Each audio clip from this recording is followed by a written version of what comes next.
one word to 615-737-1025. Text RIDE the Bus, all one word. Winner will receive 2 round-trip seats on the bus, 2 tickets in the roadie section at the match at Mercedes-Benz Stadium in Atlanta, and a prize pack. Contest closes at 6 p.m. tomorrow. You must be 21 to enter. Welcome back, Robby and Rexrode, Joe Rexrode, Mark Howard, Michelle Knezovic, whose name I will not botch again today, I promise. Thanks, Joe. Probably shouldn't promise anything, but I will try my best. Robby just has it down so well. An intern will. All here on Robby and Rexrode. We're remembering Floyd Reese. And, Mark, another aspect of Floyd, and I think I'm sure that, this has come up for various GMs at various times of professional sports where new franchise or, expansion, or you just move to a place where, your job isn't just to put players on your team. It's to try to get people to come watch your team. But I feel like the story, of the Titans moving from Texas to Tennessee, first of all, incredibly bumpy early. You mentioned the playoffs or pink slips. Our friend Paul Kaharski had a great piece at paulkaharski.com after Floyd passed away Saturday. And I didn't realize – I knew that term. I didn't even realize it was a Kaharski story that they pinned it up on the wall. But just some of the stories he had and then others have told about those early days. Paul, he wrote a story about the families being upset about having to go to Memphis back and forth, and just what a disaster Memphis was. But Floyd Reese clearly had a lot to do with also kind of spreading the word and trying to build this fan base, this grassroots fan base in a college football region. There were a lot of moving parts involved in all of that. And the man above Floyd in those years was a guy named Mike McClure, who was a good guy, but I think he clashed, with the football executives and coaching staff about the way that they were handling the Memphis thing.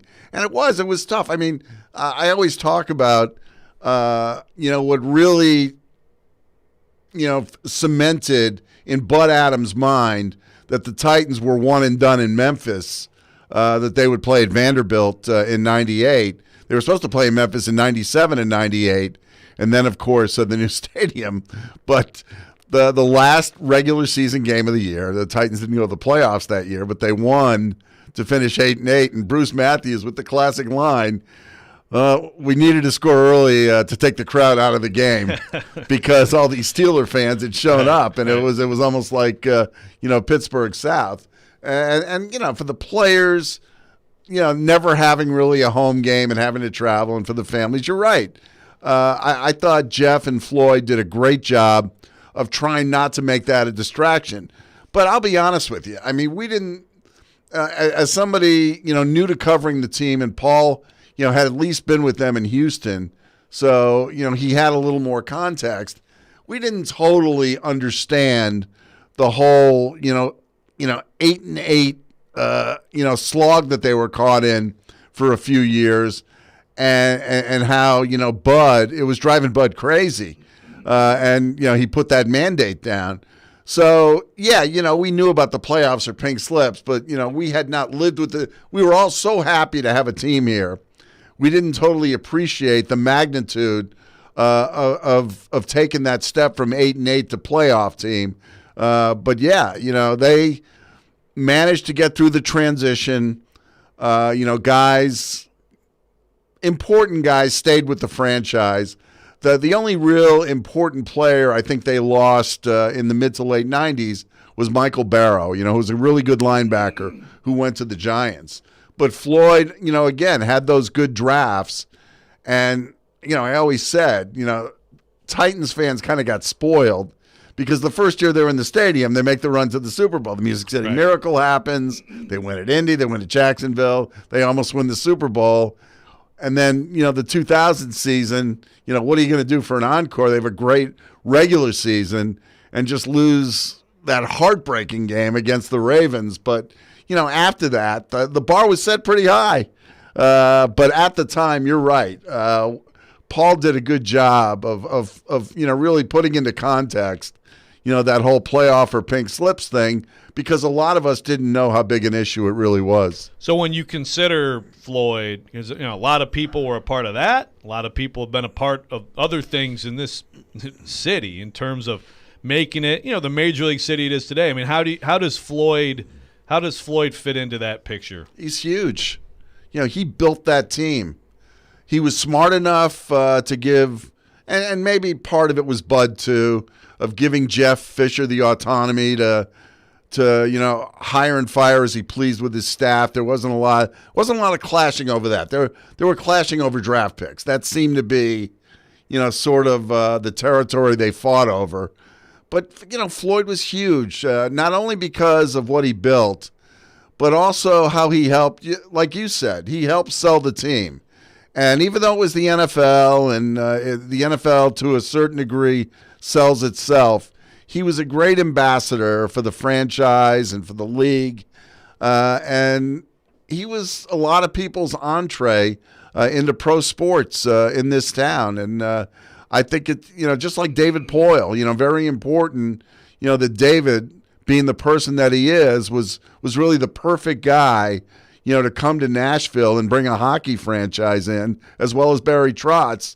The Titans had that with Jeff and Floyd in a much less forgiving, market, when it came to football, because, the fans in this city feel like they know football. But, all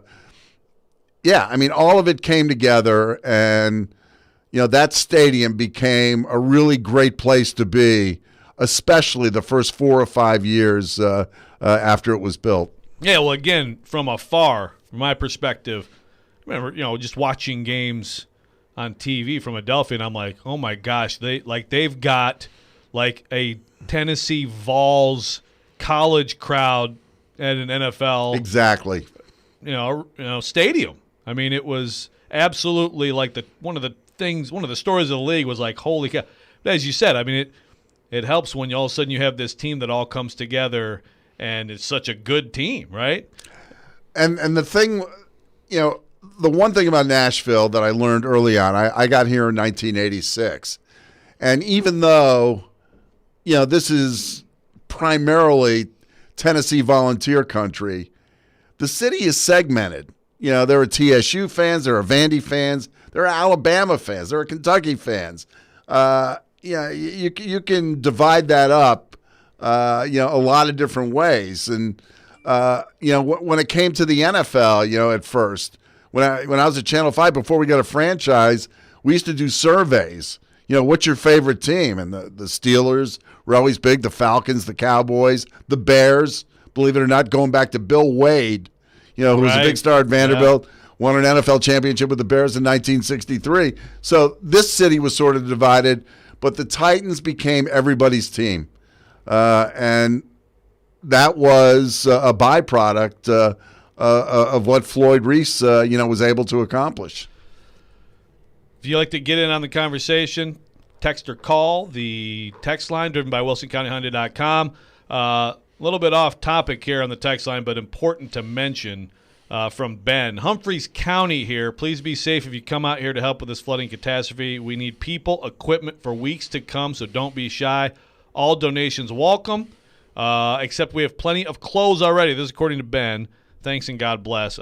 Just a brutal situation on Humphreys County. Awful, and any sort of help that you can provide. I know there's a lot of movements right now to get that going, so and we should have more information on that today as well. Also on Floyd Reese, just to remind everyone, later on we're going to have Corey Curtis on at 8, Jim Wyatt at 9, and then Blake Bedingfield at 9:30. John Robinson's going to be on Darren Donick and Chase today, and then Jared Stillman and Company is going to be all Floyd, very fittingly, and he's going to have Nick Saban, Derek Mason, Chris Sanders, John Clayton, Steve Watterson, Mike Keith. They're all going to be on Jared to talk about Floyd today. We are going to pivot for a bit here, talk Titans, talk Mike Vrabel, COVID positive, and about this past preseason game. And, of course, the Bears coming up Saturday in the final preseason game. That'll be next here on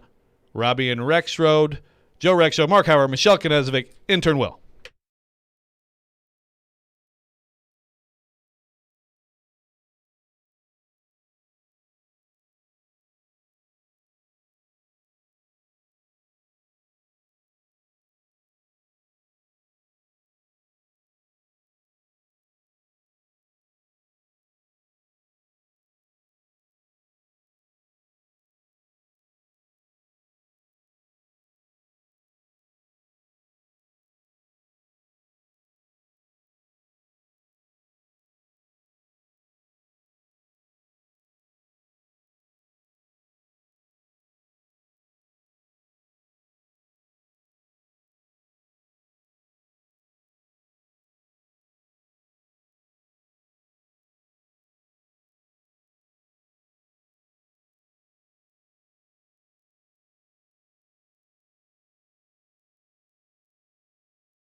Welcome back, Robby and Rexrode. Joe Rexrode, Mark Howard, Michelle Knezovic, intern Will, in the wholesaling studio powered by RumbleOn.com.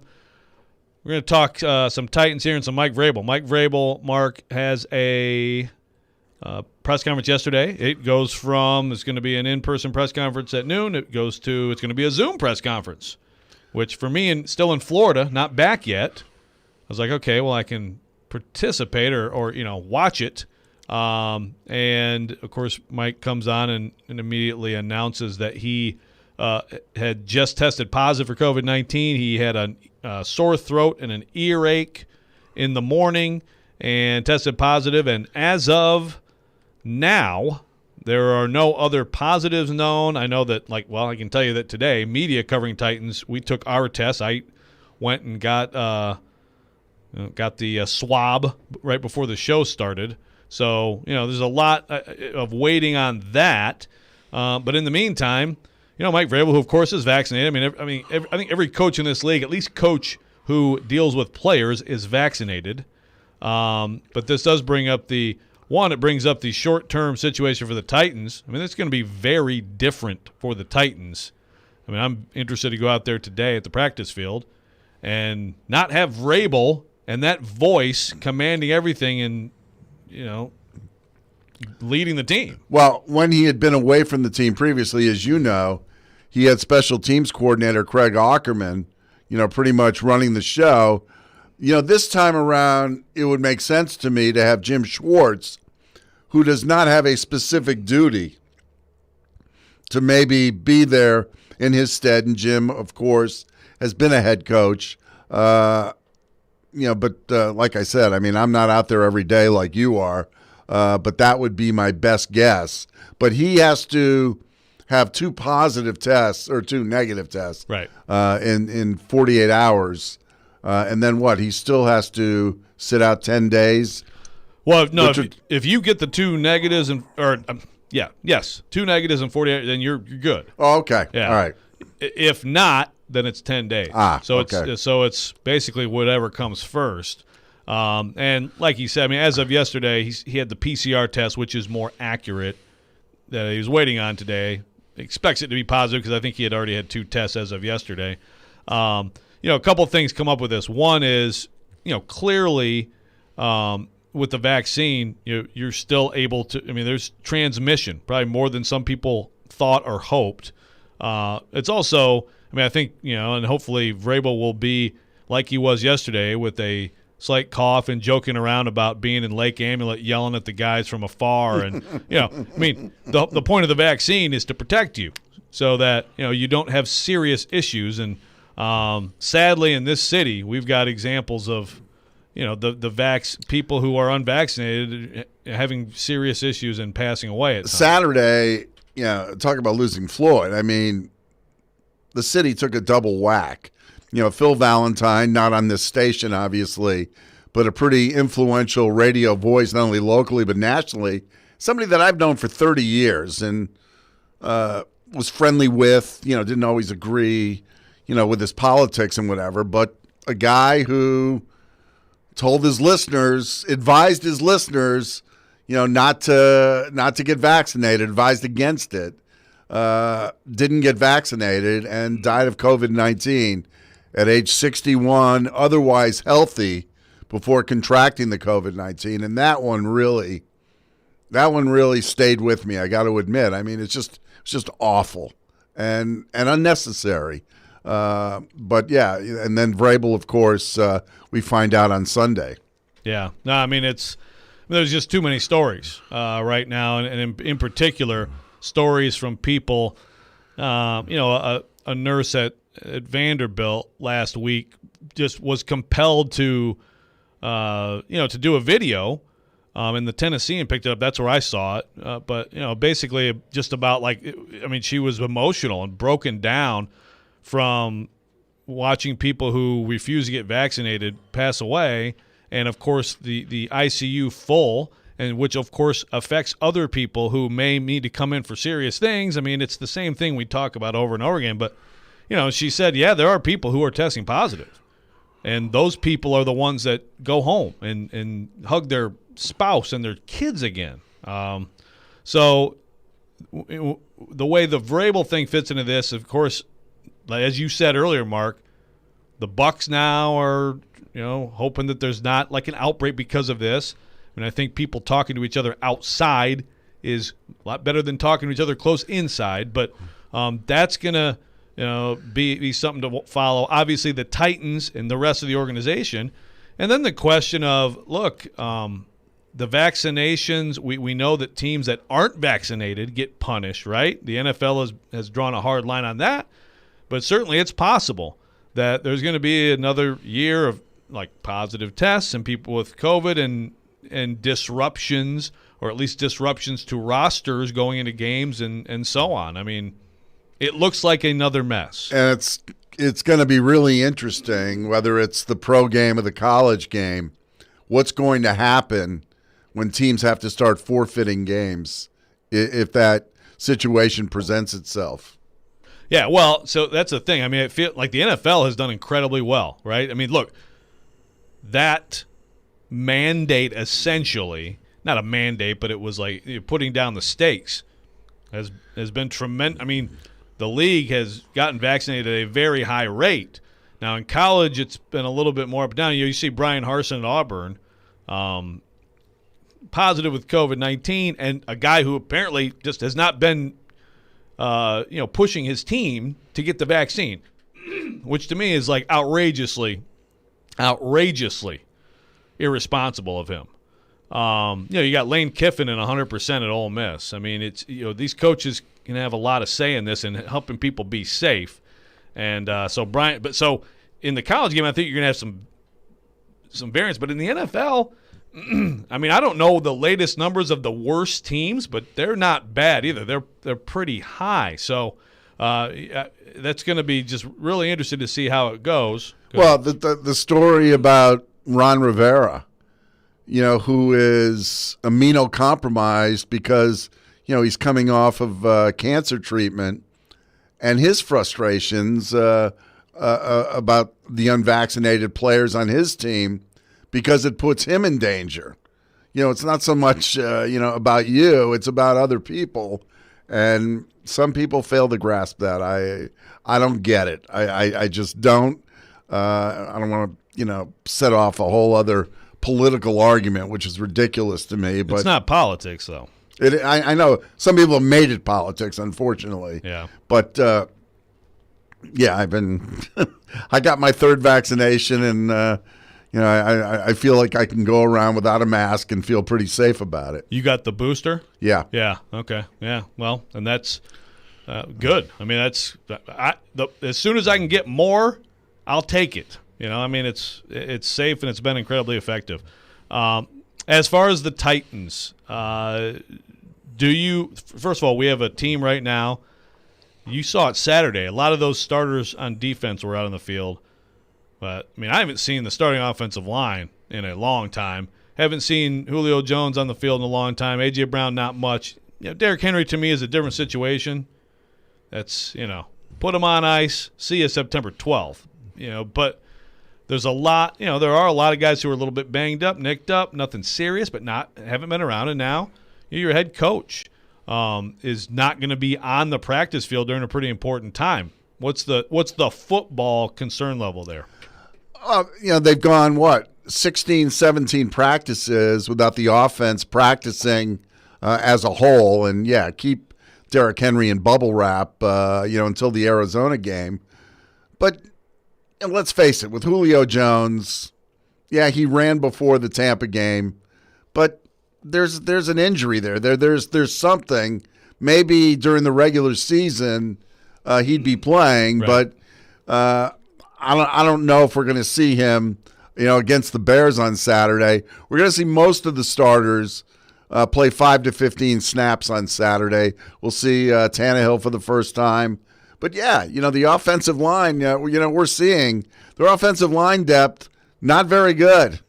And still, who's going to be the starter at right tackle? But, even on the interior line, Aaron Brewer needs to get healthy fast.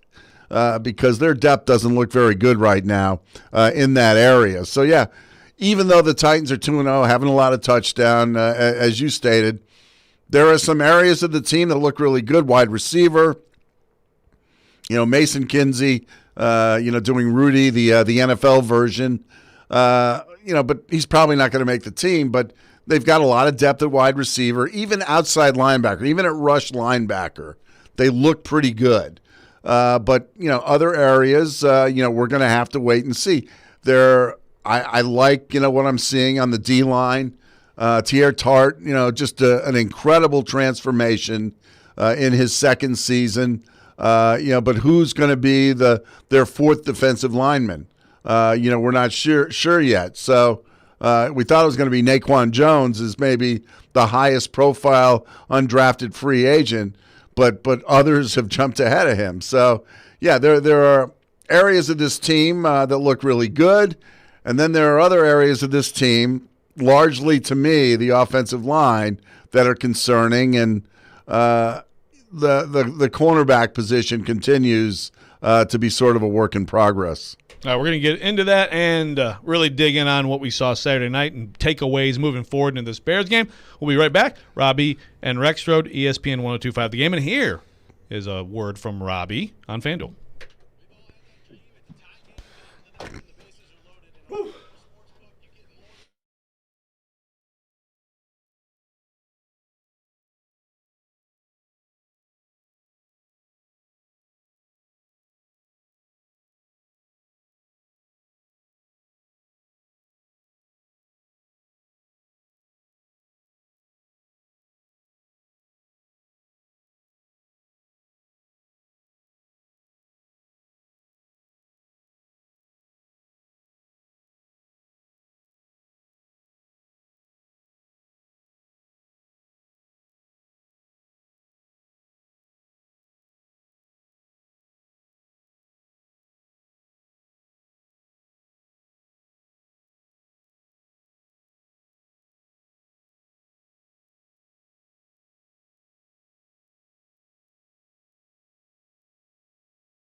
Second hour here, Robby and Rexrode.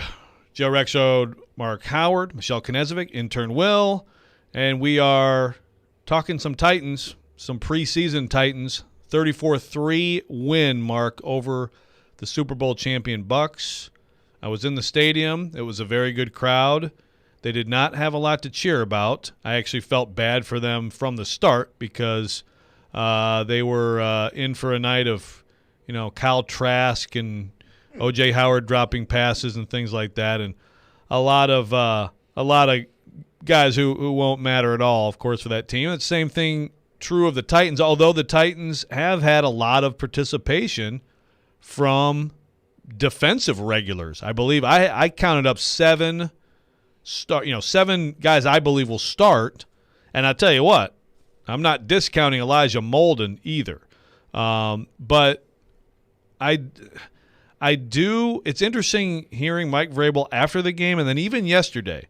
Of course, most of the talk with Mike Vrabel was about COVID-19. What does this mean?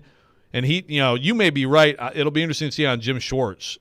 I don't know. That makes sense because he doesn't. Jim Schwartz has been very, very under the radar so far. Very under the radar. You don't really notice him out there, and I think that doesn't surprise me at all. Yeah, and I think that's how he wants it. Yeah. But it would make sense, I think, because then everyone else can kind of keep doing their stuff, and then that'll be interesting. But regardless, Vrabel, something that's really coming out here, especially the last couple of days, is like he's really excited about the defense just in terms of the collective approach. The pressure, maybe still not what they want, but tackling. Aggression, getting hands on footballs, being opportunistic. He's excited about how a lot of guys are playing. The question always is, okay, but the guys who are doing that are not guys who are going to be out in the field for the most part. In many cases, now, like I said, 7 starters start the game, but a lot of what we saw Saturday night was reserves. So how much do you buy into just one side of the ball like that collectively playing well and having any sort of transfer to when it matters? Well, as you know, and like I said, you're at practice every day.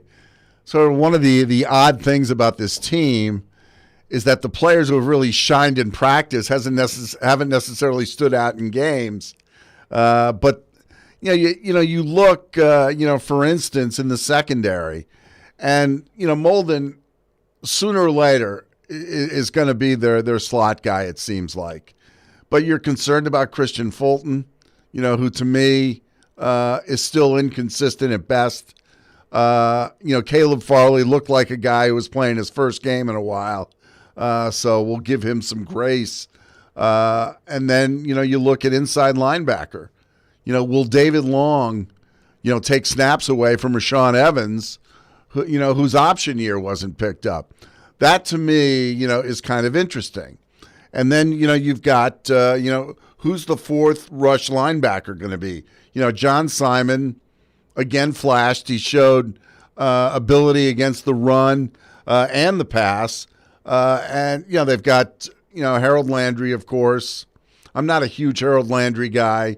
I still think he's a one-trick pony, even though, he can get stuff done with that. Dupree, obviously. Weaver, kind of leveled off a little bit.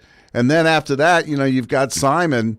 But it looks like, Roberson and Wyatt Ray are likely the odd men out at rush linebacker. So, yeah, there are a lot of question marks there. Yeah, no, I'll see. So I think you hit on one thing that we've seen in 2 preseason games that I think actually really can transfer, and that is David Long.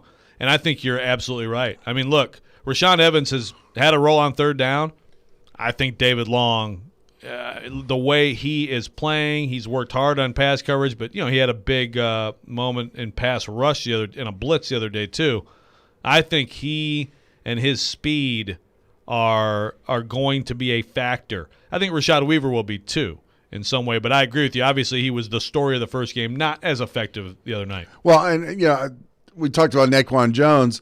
Kyle Pico looks like he could end up being the fourth D lineman because he can play inside and outside. The other question I wanted to ask you, and because of the way that Beasley looked at quarterback, do you think John Robinson would consider trading Logan Woodside to Atlanta for a draft pick, knowing how much Arthur Smith likes him? Or do the Titans value Woodside so much that they want to keep him? And remember, you claim a guy on waivers, you got to keep him on your roster, for 3 weeks. That's another aspect of this, because, right now you look at wide receiver. Do you cut Des Fitzpatrick, who to me is not even in the top 7, but do you keep him because you traded up to take him in the 4th round, or do you risk cutting him and bringing him back on your practice squad? So a couple of questions I had for you driving over. Well, that's a great question. I'm at Barkley. Beasley. Yeah, you're in the neighborhood. Yeah. It's a great question because, and that's, in fact, I think it actually was Kaharski in the elevator from the postgame. He was like, uh-oh, McCarron went down tonight. You know what that means? I mean, it absolutely, you think about Arthur Smith, and we've already seen Arthur Smith likes bringing in guys he knows from this franchise if he can, and I think he absolutely would grab Logan Woodside if he were exposed on waivers. That's the idea that Logan Woodside could fetch a draft pick. That's quite something. But you know what? There is trust with him, and I think for people who have been watching these first 2 preseason games, I think you can see what the Titans see in him. I mean, he's really developed into a competent, I think, backup quarterback in this league. And I also think it's become interesting. I mean, Barkley is challenging him like Trevor Siemian never did. And certainly, I thought Deshaun Kaiser was going to, and then he certainly didn't. Barkley, it's pretty impressive to come in as quickly as he has and grasp this playbook and look efficient out there. So it's an interesting situation. And they obviously felt like they were serious about Barkley because they started him. Now, the fact of the matter is Barkley has been, sort of available to teams around the league. So if the Titans cut him and decided to bring him back on the practice squad, that wouldn't seem to be a big deal. But like I said, I mean, Logan Woodside probably only to Atlanta, maybe could have the kind of value that Arthur Smith really wants him, and maybe he fetches a later round pick, but a pick nonetheless. GMs love those picks. Is John Robinson considering that? Yeah, it's an interesting thought.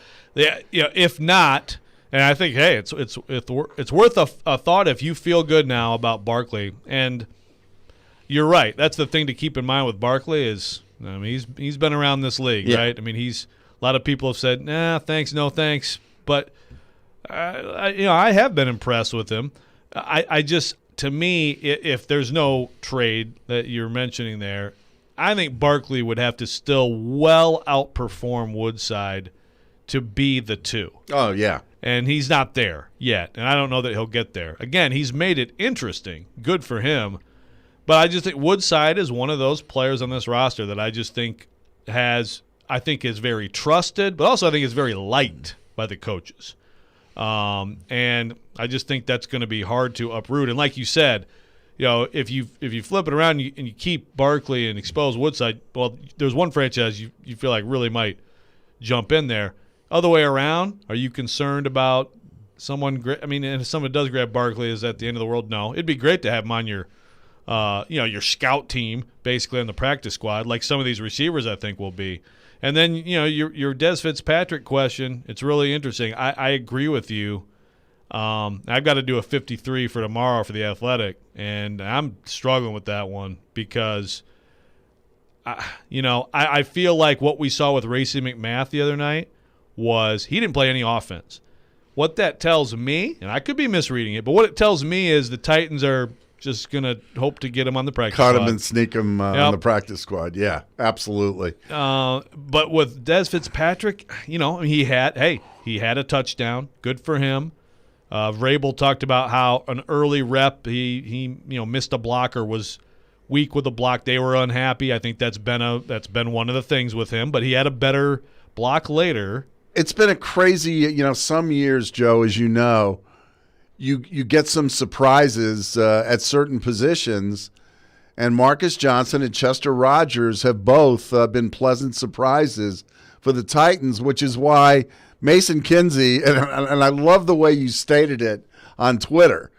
Some people, are falling over themselves to get Kinsey on the roster, and he's looked good. But the problem is, you got to be careful when you start evaluating guys who play in the second halves of preseason games. Yes. Because Kinsey is a step slow. He's smaller. The Titans wanted to get bigger and more athletic at wide receiver.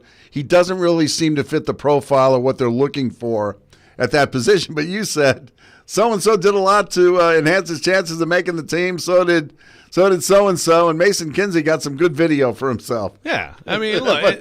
It's absolutely true. I mean, he doesn't.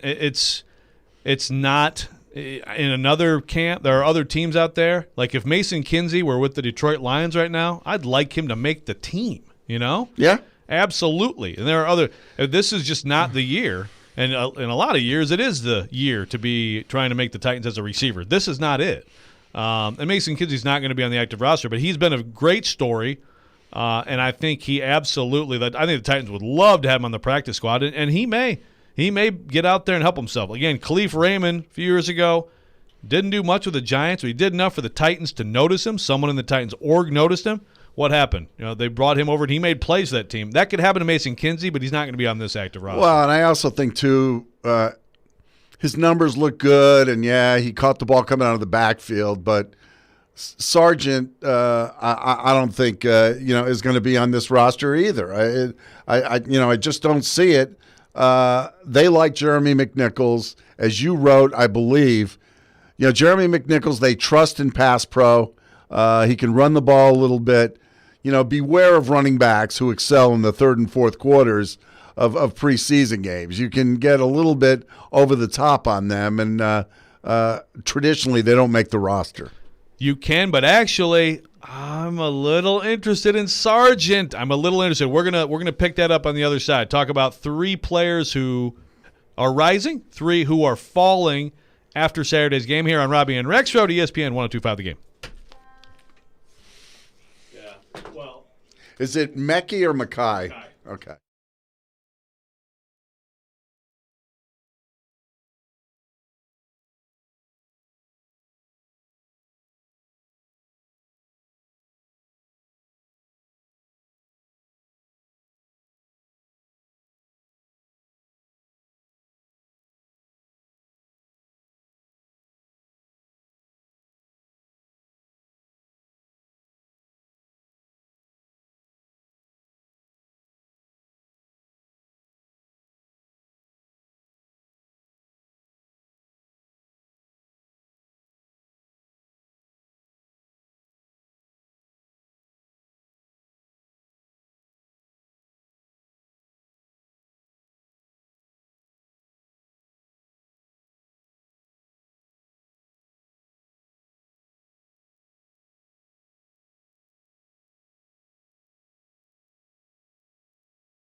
Welcome back, Robby and Rexrode, ESPN 102.5 The Game. Joe Rexrode, Mark Howard, Michelle Knezovic, intern Will, here talking Titans, and we're going to just breaking down the 34-3 win over Tampa Bay.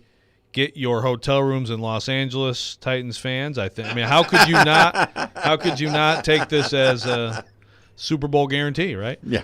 But it was. Look, I think it was a useful week for the Titans because obviously 2 practices against those. One guys. good, one bad, right? One good, one bad, which is totally predictable. Yeah. For one thing, but also, hey, I mean, the Bucs had all their guys out there. In those practices Wednesday and Thursday. The Titans still missing a lot of guys. And I think this week, Mark, one thing I'm certainly looking for is are people starting to come back into the fold here? You mentioned the offensive line earlier. Haven't seen Ben Jones in a while. Haven't seen Aaron Brewer once. It's all Daniel Munyer, and that hasn't been very good at center. Saffold's kind of been in and out. Haven't seen much Nate Davis. And you're seeing Quessenberry and Sombrero, some depth develop, but I feel like it is important to get those guys working. And then, of course, Julio Jones will be the top of mind for a lot of fans. And Mike Vrabel was asked about him yesterday and basically was like, I don't know, if he's going to participate this week.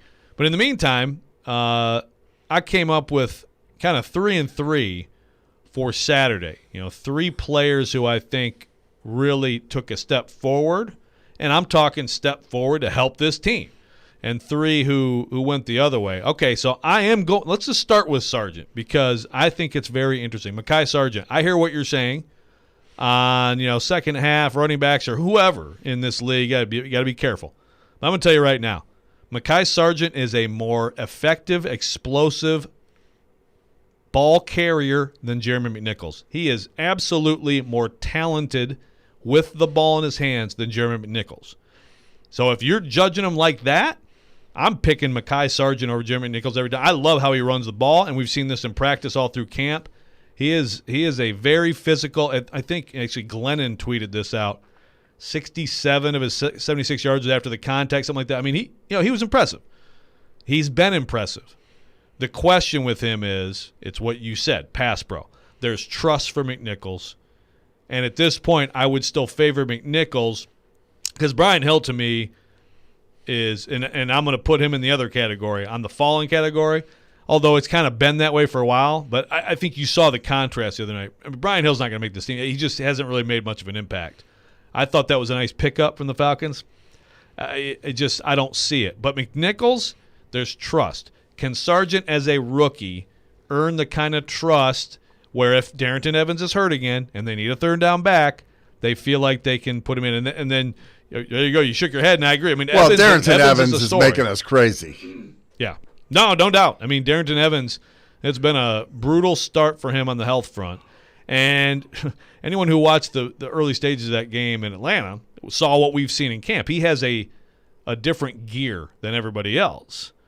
He was going to have a big night and show why he's going to be a big part of this offense, and then he gets hurt again, and that's a problem.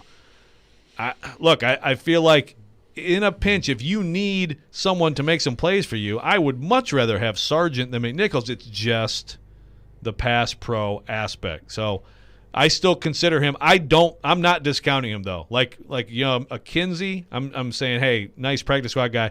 Sargent probably is going to be on the practice squad this year, but I'm not counting him out yet. Another guy on the rise, clearly, obviously, Elijah Molden. Elijah Molden was all over the place. He got basically the whole game the other night. I mean, I'm sure you saw the sack. I don't know that I've seen that. A guy basically go underground, go under 2 blockers, pop up and get a sack.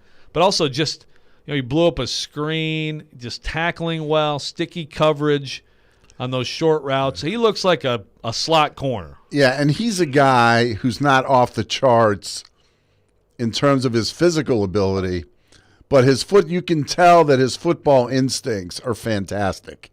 And that's a guy, for those of us who have been here for a long time, you think about Donald Mitchell, you even think about Logan Ryan, you think about Cortland Finnegan, guys who weren't necessarily very tall, but but were really good football players, and you see that in Molden, and understand what John Robinson and his scouting staff saw. Yeah, no, I mean, and I agree. The instincts, obviously, he's the son of a. I mean, it's really interesting that Alex Molden played against Brady. Yeah. His son now sees Brady, not at least on the practice field last week. That's pretty wild. If you want to get in on this, join us on the text line driven by WilsonCountyHyundai.com, 615-737-1025. I've got one here that actually leads me perfectly into my third player. Definitely need to keep Sargent. Reminds me of Maurice Jones-Drew. And definitely need to keep kicker Ficken. There's my third riser. Sam Ficken. Well, you had Gostkowski warming up in the bullpen for the past 2 months, but I'm not counting that out either still. But what do you think? Well, he looks good, but when I see a guy like Ficken, you're concerned if he's a 5 o'clock hitter. What's going to happen when they start counting? And I can't imagine Vrabel's patience to be very long. Ficken looks really good. He made the 58-yarder without a lot of effort, which is room to spare. Yeah, exactly. So, yeah, right now, poor Tucker McCann gets Wally pipped in football, but that's the way it looks right now. Yeah, maybe. I mean, that's the thing is with Ficken, it's still, again, can you feel comfortable? It's great to know, as Vrabel said yesterday, great to know you can get to the 40 and you can score. But can you feel comfortable, and this is a problem for Gostkowski, that, from 35 to 45, you're going to get it every time. I think, to me, there's more value in that. Just absolutely knowing that, okay, this is a gimme, and it's just hard to know. And the only thing that saved Gostkowski when he got off to a slow start here was his resume.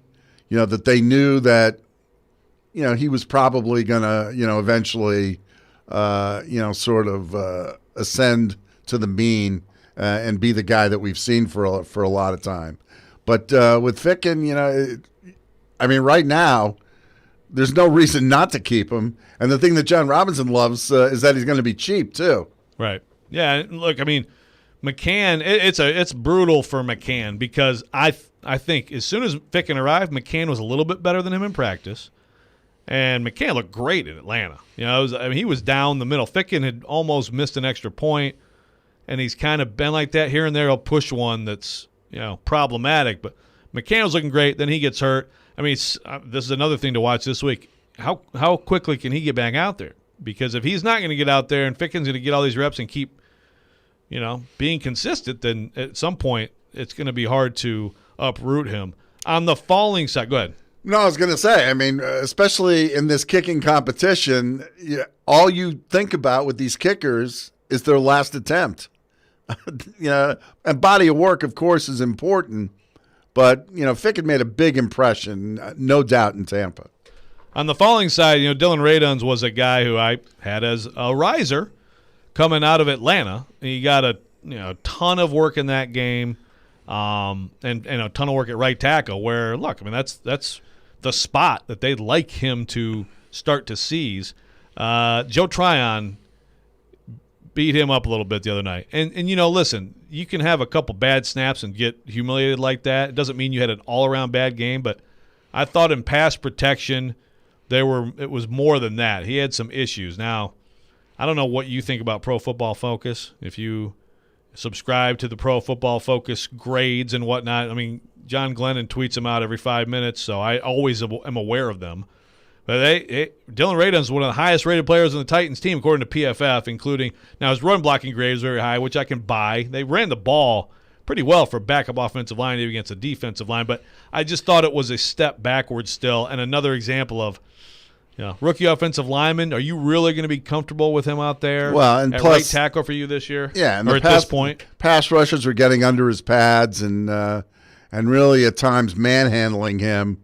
When I think of Dylan Raduns right now, you think of Nate Davis, who got thrown into the water and floundered for a while before he found his footing. Are the Titans going to do that with him? Right tackle. That's going to be tough, but still, again, a guy who only played in one football game last year and at the FBC level. So, I just think that they knew that there was going to be a little bit of an adjustment period. Yeah. So look, he's going to get plenty more opportunity, and I think he's someone you can count on being out there Saturday against the Bears, 6:00, Nissan Stadium. I'm really interested to see what else is the plan for this. We're going to get into that next here on Robby and Rexrode, ESPN 102.5 The Game.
Go to theGameNashville.com to check out Nashville's best deals. Time to save cash fast with Nashville's best deals. Right now, you can purchase a $30 gift card to Central Barbecue for only $15, 2 locations in Hillsborough and Capitol View. Other deals include half off a $25 gift card for Joyland in East Nashville. Get the deals now while they last at theGameNashville.com. Welcome back, Robby and Rexrode. Joe Rexrode, Mark Howard in for Robby, who is wearing the Mickey ears this week. So we expect some Robby Stanley Disney tweets all week. I'm counting on that. Michelle Knezovic, intern Will in the studio. And we're talking Titans, let's spin it forward here to Saturday. First of all, we know Mike Vrabel won't be on the practice field this week. We don't know in terms of players on that situation, but you said earlier you feel that you expect to see some Tannehill Saturday. Yeah. Yeah, I mean, I would think so. I would think a series or two, from Tannehill. We've seen the defensive starters, and I think we'll continue to see some of that. Kevin Byard gets in there for a series or two, get him out of there. But what else? What would you like to see? Who are you most interested in seeing? Well, I'll tell you who I'm most interested in is Justin Fields, actually. Like, that's exciting to be able to watch some Justin Fields because I think he could be special, and I can't wait to see how long, Matt Nagy holds on to QB1 Andy Dalton in that situation. But from the Titans' perspective, what are you most interested in this game? Well, again, Tannehill, but, we're not going to probably see Julio Jones out there. That just doesn't make any sense at all. The question is, will he practice at all this week? I would like to see as much of the offensive line as possible out there because we haven't seen that either. We know what they don't have. Now let's see what they do. So that's primarily that's what I'm looking at. And to me, what we'll see Saturday sort of underlines the reality that this league is going to go back, is going to, again, maybe sooner than later, go to 2 preseason and 18 regular season games. Because these preseason games are a waste of time. They are. Nice to see football, glad to see the NFL back with fans in the stands and all that. But, beyond, the rookie quarterback, maybe, we've seen with the Jets, and with the Bears, and with Jacksonville, but other than that, other than 3 or 4 teams, we really haven't seen a whole lot. Well, it used to be different. Yeah. I mean, that's the thing is the preseason games used to be, you could count on seeing as a fan, the players you want to see for about a half. Yeah. All right. And most of them, I mean, the last game. It changed rapidly with the younger coaches coming in, if you notice. And I believe Matt Nagy, the coach of the Bears, was one of the first, not to play his offensive starters for the entire preseason. Hey, I can remember with the Titans, when there were 4 preseason games, the last preseason game in Philadelphia, I think it was before the 2000 or 2001 season, where because of the turf at Veterans Stadium, Jeff sat everybody out. And that was radical. And that whole game, and it's kind of funny because we're talking about Logan Woodside and Matt Barkley, that game was all about who was going to win the number 3 spot at quarterback. Was it going to be Billy Volek or Kevin Daft? And Volek won in a knockout because Daft was the incumbent. And that was really the story of the game because otherwise everybody else was sitting out. These preseason games, as we've seen, are superfluous. I mean, they just and especially with the Titans, what we've learned from the time Vrabel got here is that really what you see in practice is almost more important than what you see in the preseason games.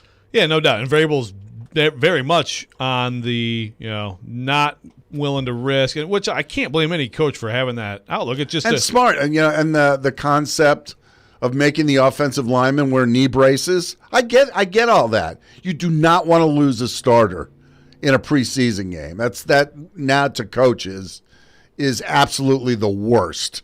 And they'll do anything they can to avoid it. And sometimes it is unavoidable. Sometimes you do need to get guys out there. But they'll do everything they can to minimize the snap count for these guys and get them in and out and hopefully not injured. Right. Well, look, obviously you can have the season-ending injury so often, going half speed in practice, non-contact, and you think about, as you know, Mark, I mean, these practices used to be so much more contact, so much more physical, really so much more putting players in harm's way. But even without that, I mean, so often it's a freak thing. If you want to get in the conversation, the text line driven by WilsonCountyHyundai.com, 615-737-1025. I've got a comment here. Quote, how long has Matt Barkley been with this offensive scheme? If not much time. If he performs better than Woodside in the last preseason game, should he not be number 2? This competition looks like Tannehill versus Mariota. Tannehill had scoring drives while Mariota failed.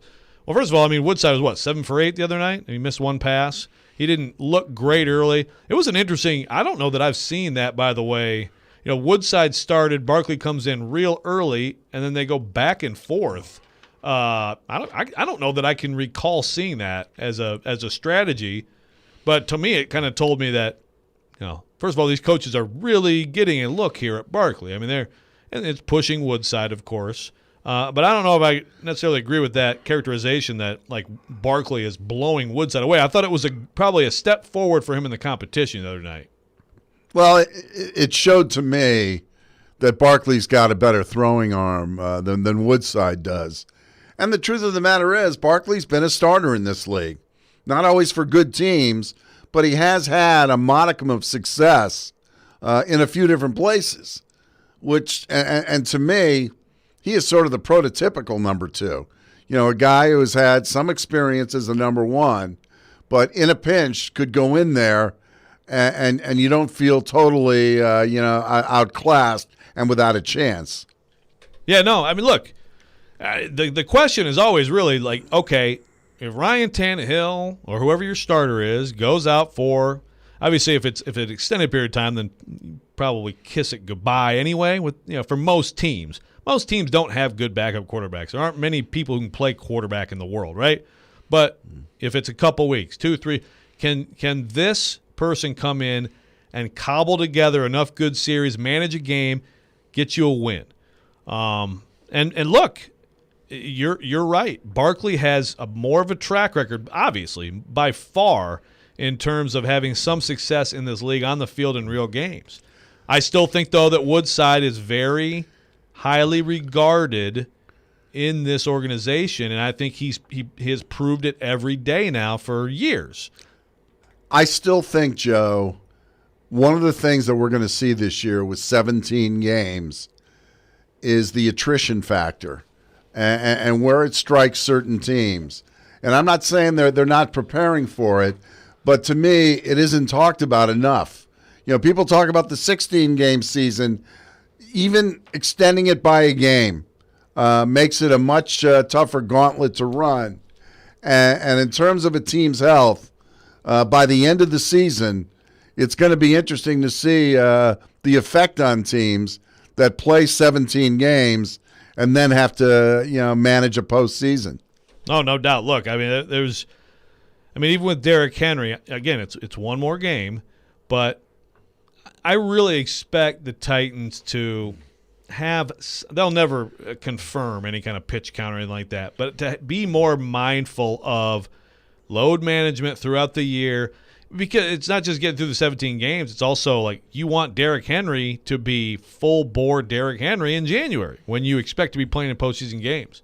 But I mean, so often in this league, the story of a champion even is who wasn't hurt or who was hurt for someone else along the way, right? Well, the stated aim in a lot of cases, until Mike Martz came along, was to minimize the amount of hits on a quarterback. Why can't that be the case at the other position, running back? And you're right. And you look at Derrick Henry, and you look that he's almost superhuman in the way that he works out his regimen, the kind of condition he's in. But the other thing that we've learned, and that is players just don't overnight become less effective. It's a very subtle process. It could be a half a step, a quarter of a step. You lose that, and it translates to to diminishing numbers. We saw that with Eddie George. He started getting caught a lot more from behind. He didn't break the runs that he used to.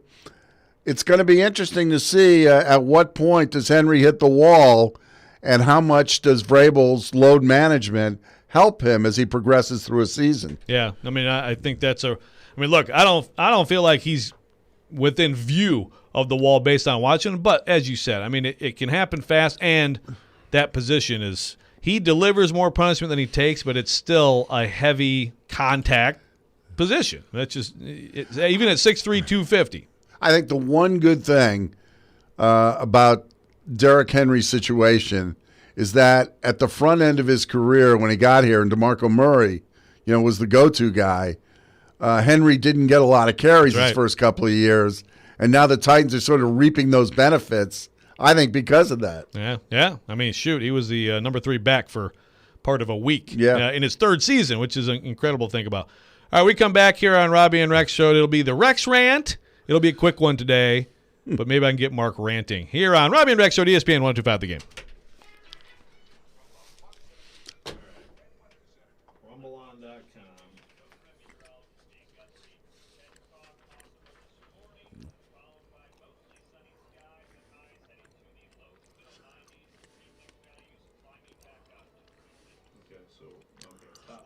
Top of the hour, we got a ticket giveaway.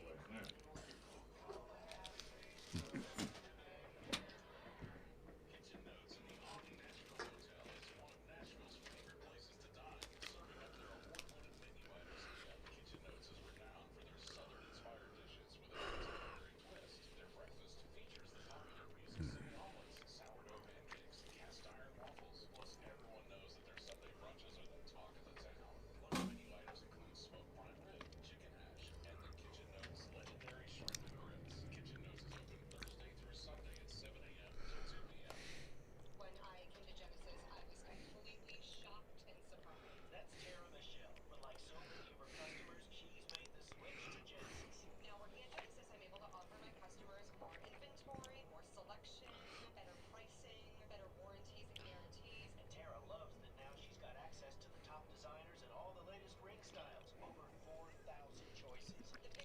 The 2000 draft.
Welcome back to Robby and Rexrode. Joe Rexrode, Mark Howard, Michelle Knezovic playing a beautiful song there. Wagon Wheel. Oh, Wagon Wheel. Yep. That's a good choice. Mark, where do you come down on country music? I like it a little bit. You like it? I'm not a huge country guy. Yeah. It's weird though. I've watched the Garth Brooks biography about 5 times, so I'm just obsessed with his story. It's an amazing story. See, country music live, I'm there. Good musicians, great. Just, wouldn't seek it out, basically.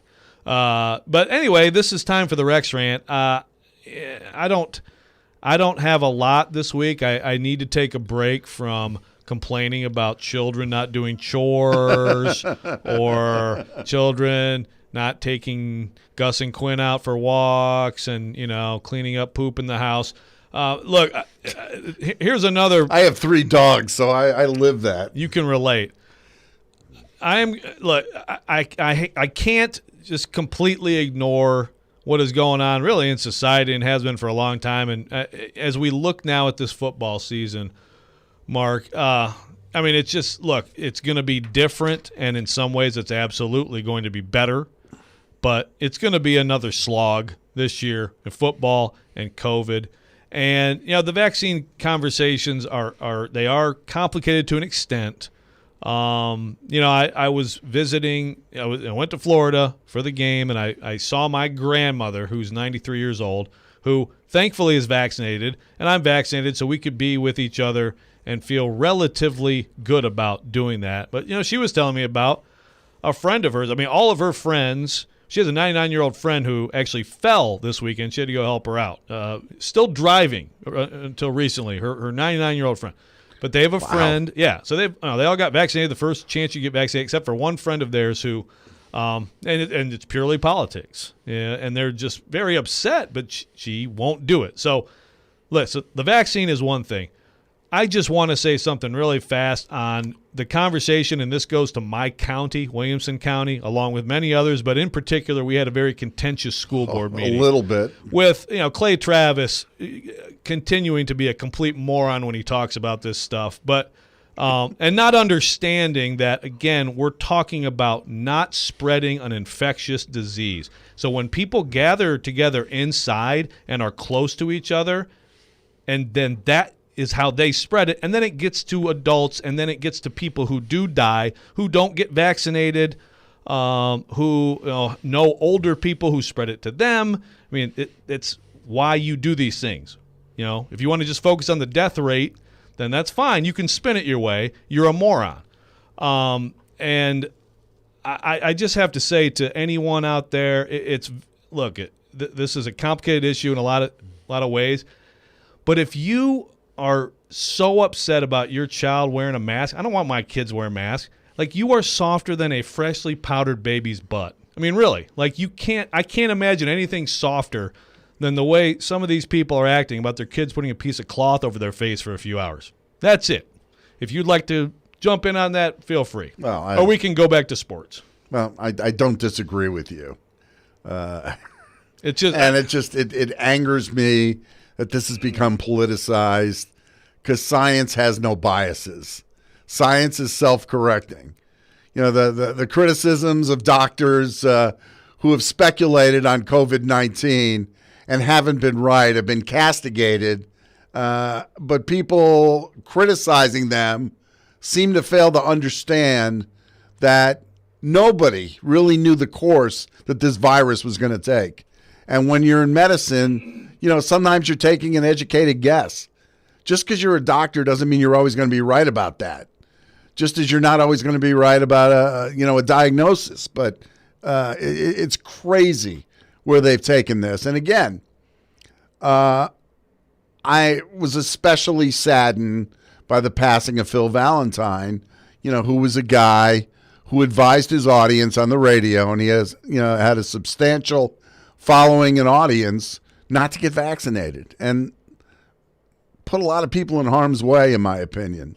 Yeah. And that's sad too. And I know Phil was a good guy. He was very nice to me, liked him a lot, But the whole thing, and he dies of COVID-19 and admits at the end, I should have been vaccinated. So that, to me, that's all you need to know. It's heartbreaking. And again, science, like you said, look,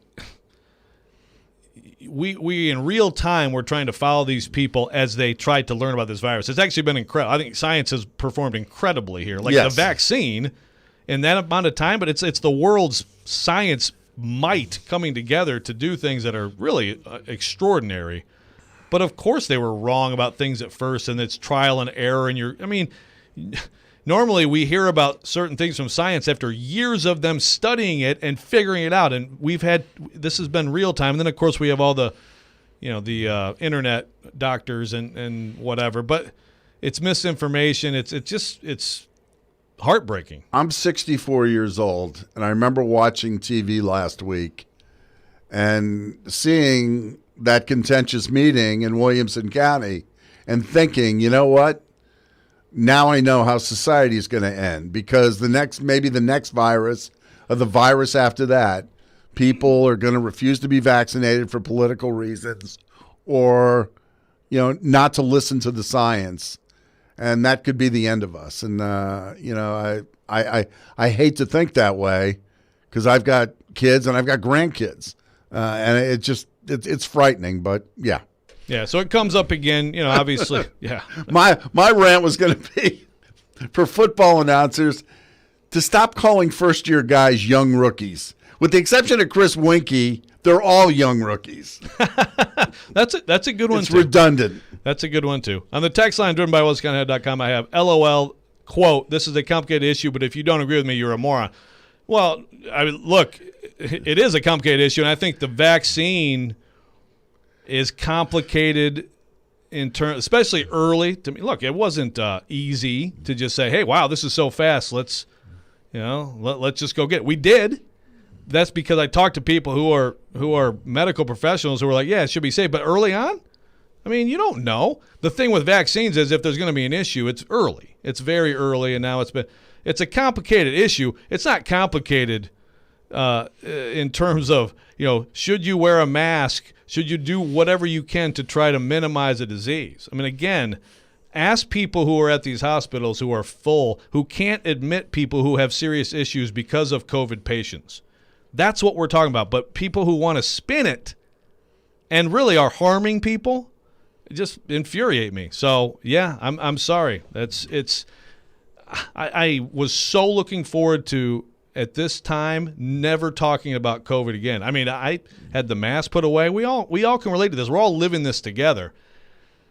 I just wish that we could be more together on it. And people like Clay Travis are hurting people. I'm sorry, but they are. Anyway, sports. The toy department of life. Yeah. Well, that's the thing. Sports. The interesting thing about sports is sports leads the way in a lot of things. Look at the NFL. If society followed the NFL, and I understand the NFL, some of this is because people are putting a hard line down, and some people who weren't sure then changed their mind as a result of it. But the NFL has actually, to me, been very impressive in the way it has gone about this and the results it has gotten.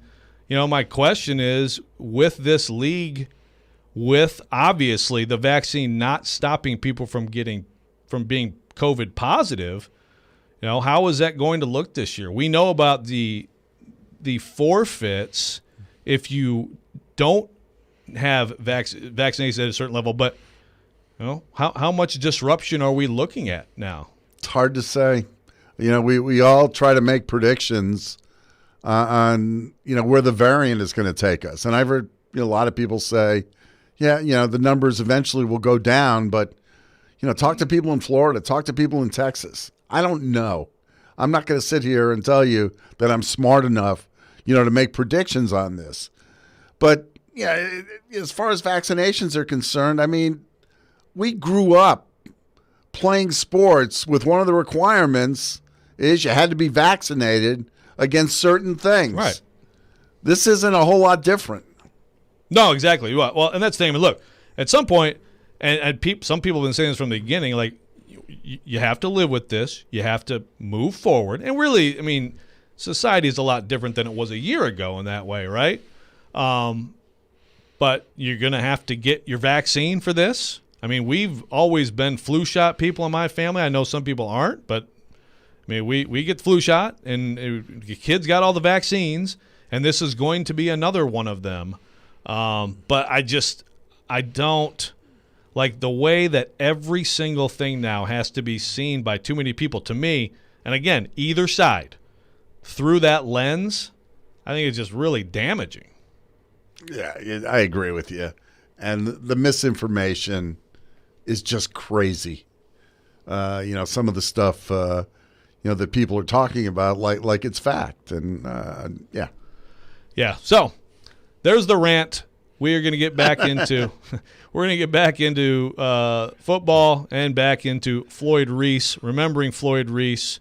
We're going to have Corey Curtis next here on Robby and Rexrode, ESPN 102.5 The Game.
Welcome back, Robby and Rexrode, third hour.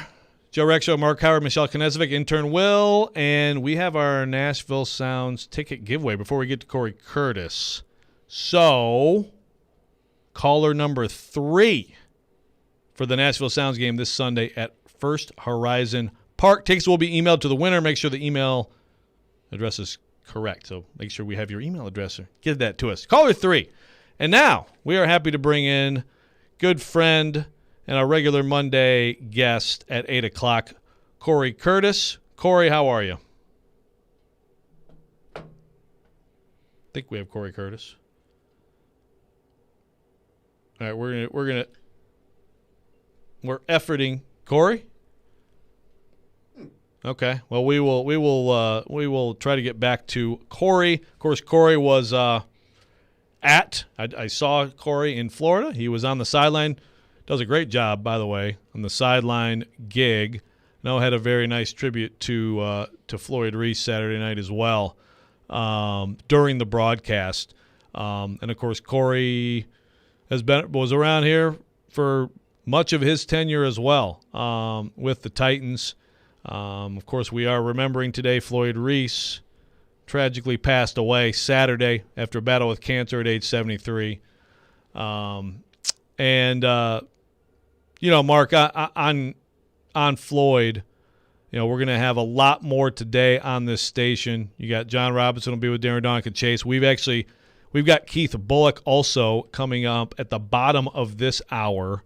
And then later on we have Jim White and Blake Bedingfield, to talk about Floyd and what he meant to them.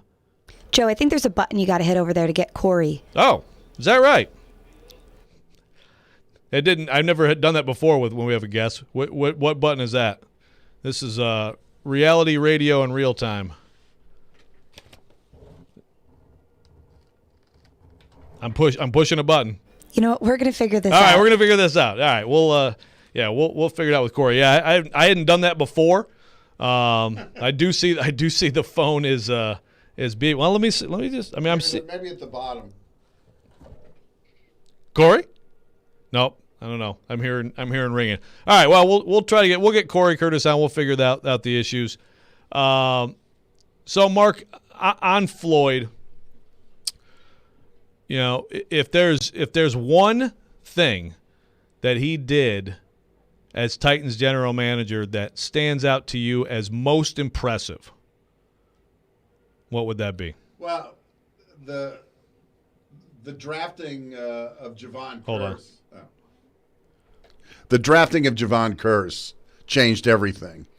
The Titans were an 8-8 team that had a hard time getting to the quarterback, and he drafted really almost in tandem because he got John Thornton in the second round.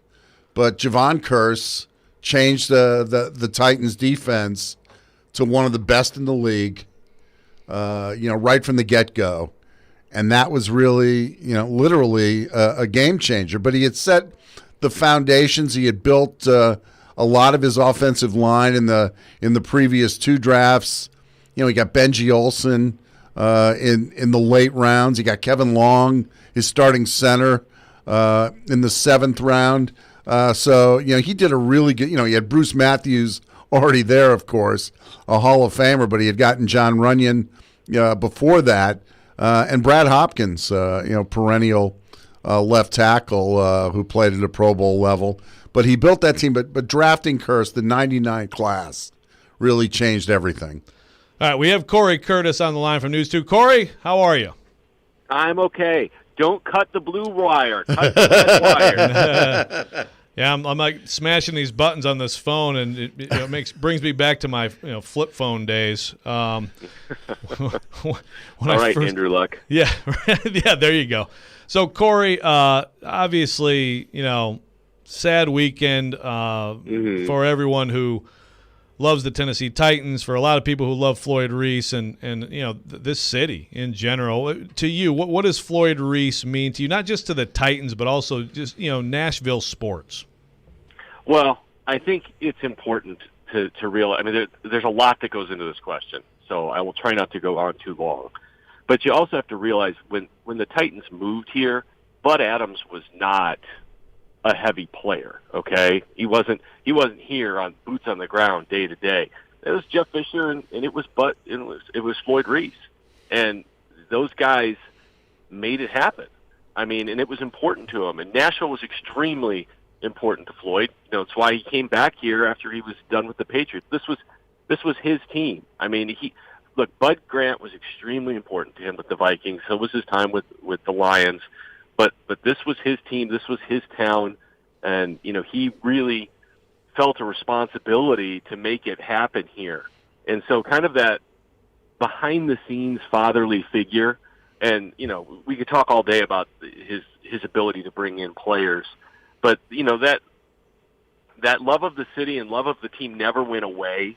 And, you know, because he was still involved even when he wasn't involved. I mean, the last few years, you know, he was the Oz. He was the man behind the curtain who would make a call when a call really needed to be made. And personally, you know, look, he treated me with class and professionalism when I was just a little baby sportscaster and didn't deserve it.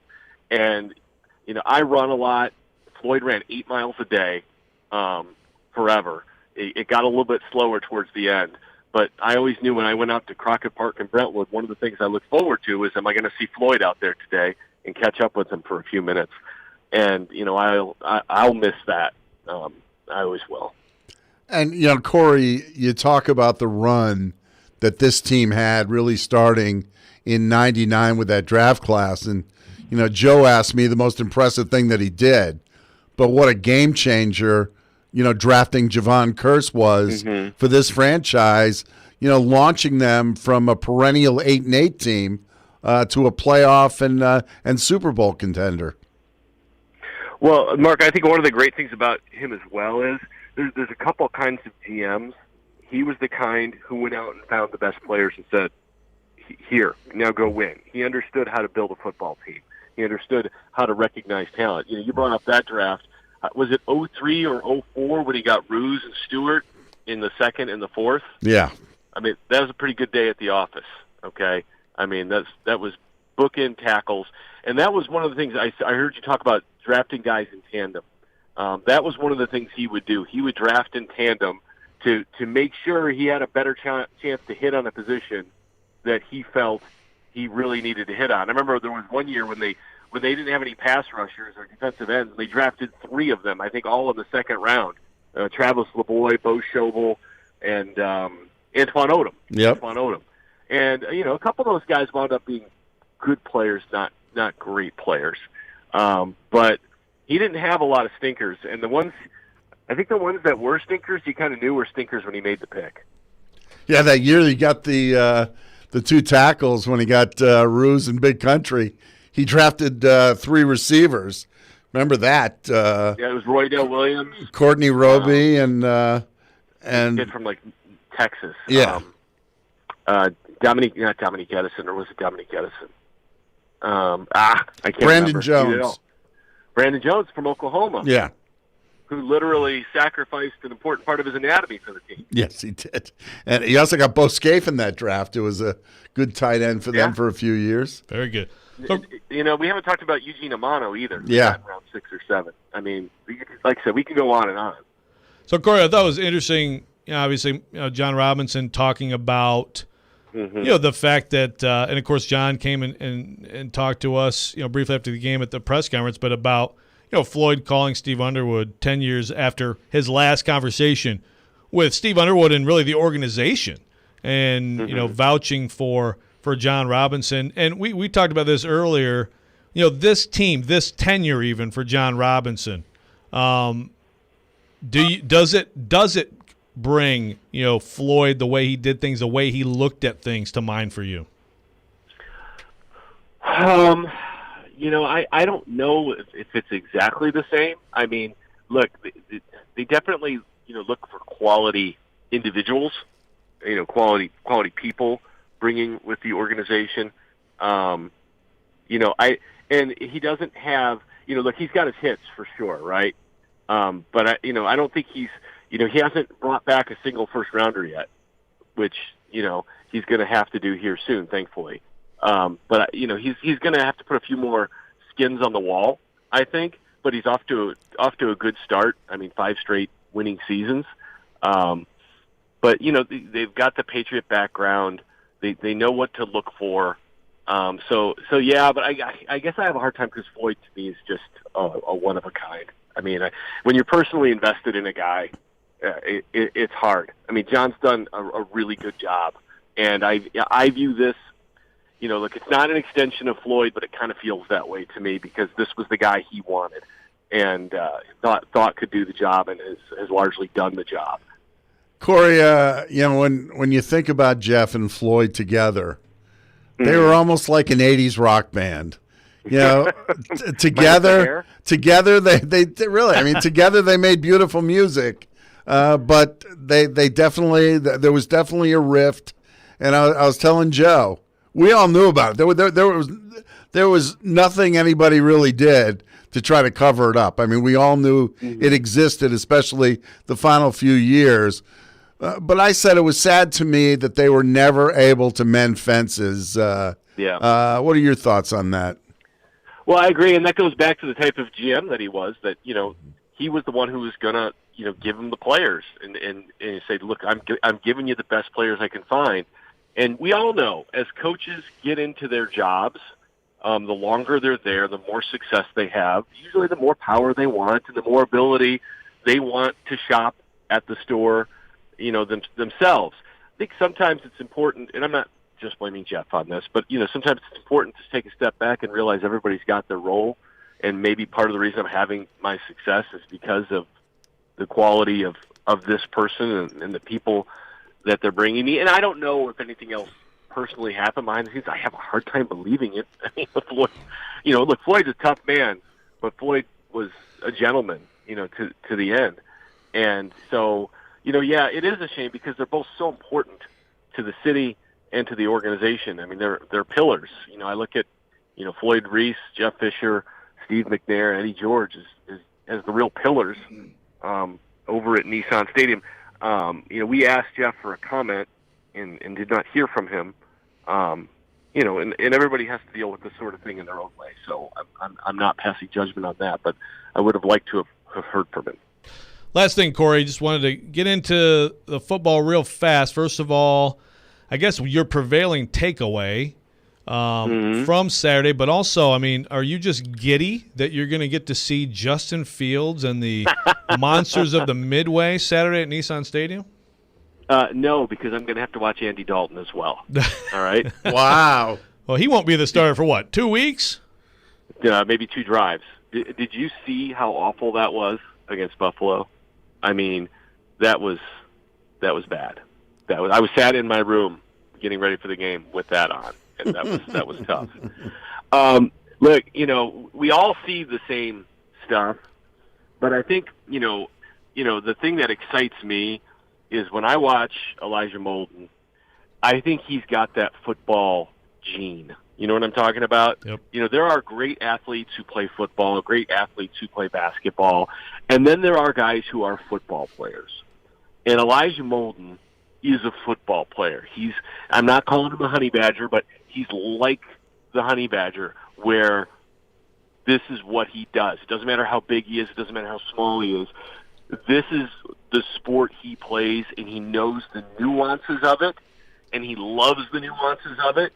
And he can make it happen. I mean, when you see him make the plays that he made, and you see the toughness that he has, for not being the biggest guy out there, and then he just kind of picked up steam as the game went along.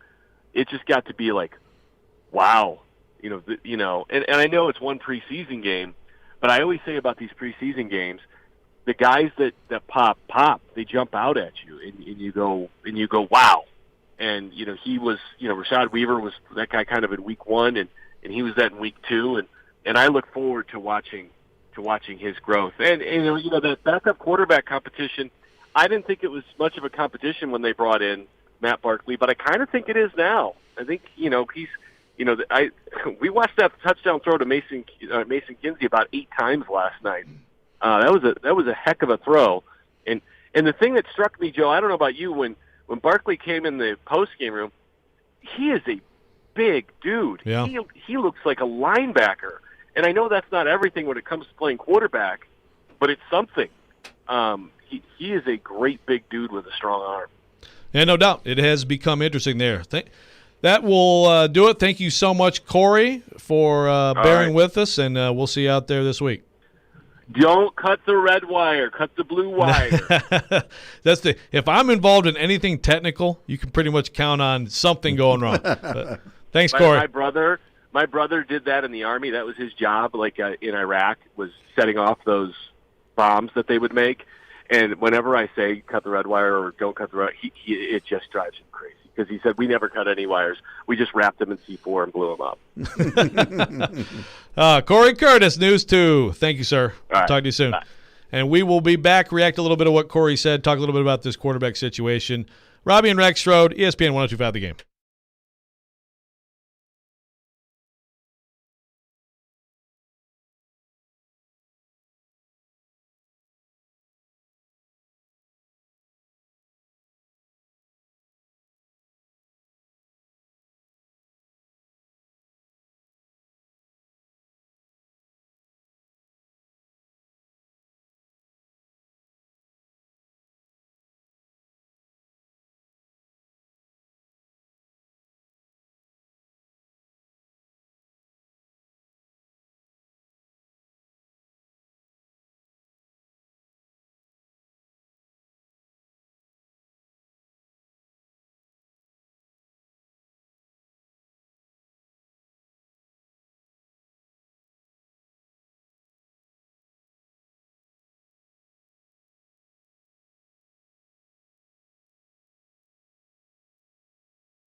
And welcome back. Robby Rexrode, ESPN 102.5 The Game, here in the wholesaling studios, powered by RumbleOn.com.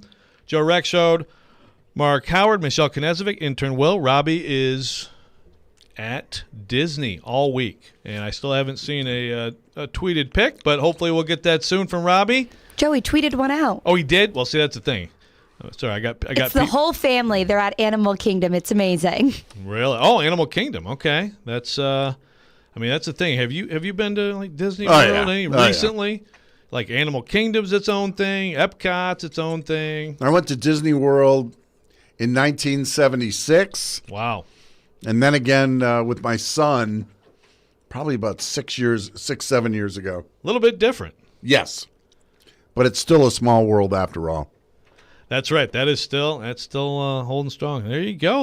Look at the fam all ready to rock there at Disney. So hopefully he has a great week out there. And we are here talking Titans. And Corey brought up Elijah Molden. I think probably the clear standout on the field, Mark, from Saturday. And part of the story, because obviously that was his debut and that was Caleb Farley's debut. Now, Farley didn't play a ton. I think Vrabel said they wanted to get him about 15 snaps or so. But he's out there. He's playing full contact.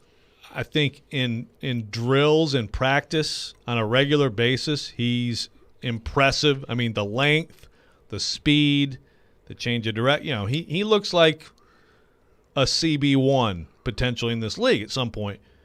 My question for you is, if Caleb Farley comes on and is ready to go, the opener, but even, pushing to be like a guy you need on the field early in the season, what is the adjustment there? It's an interesting – I mean, it's a good problem to have. I feel like the corner group is in better shape than I would have anticipated at this point, because I think Fulton has played pretty well. I think Jenkins looks pretty good.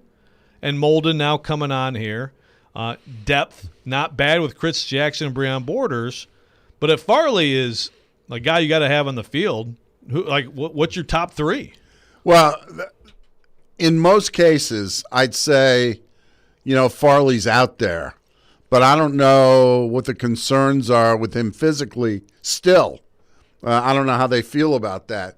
Because in most cases, they're a sink-or-swim sort of situation. They have a sink-or-swim sort of mentality. Farley was drafted to be a CB1. I don't know if you allow him to make mistakes early on and just live with them. But they got Jackrabbit Jenkins. They've got, obviously Fulton, who I'm not saying I'm not high on him. I think he's been okay in my mind. Still he has consistency issues. I loved what I saw of Molden. I don't know if he's ready to be the slot guy immediately, but that seems to be his destiny. So it's going to be interesting, Joe, to see. I mean, I think Breon Borders has played well. Yeah, no, he has. Well, look, I think that the future, the probably not too far in the future idea is that you have Farley and Fulton and Molden, and that could be a really nice trio. Yes. The interesting part about the slot is, though, that Chris Jackson has been flat out the starting slot corner so far, and I know it's preseason, but still, I mean, Mike Vrabel, just like any coach, isn't going to give someone all these reps somewhere and then say, okay, but now this guy's the one, I mean, they're going to practice how they play.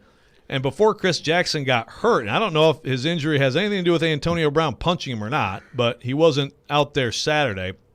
I mean, he's been the guy at the slot. And I do think Molden at some point, and maybe at some point soon after what I saw Saturday, makes a real bid there. But would you rather have, a Jackson or a Molden? Or if Farley is ready outside, would you think about Fulton in there? I mean, Fulton did play in there some last year. He played inside, he played outside. He was hurt a lot. You didn't see much from him.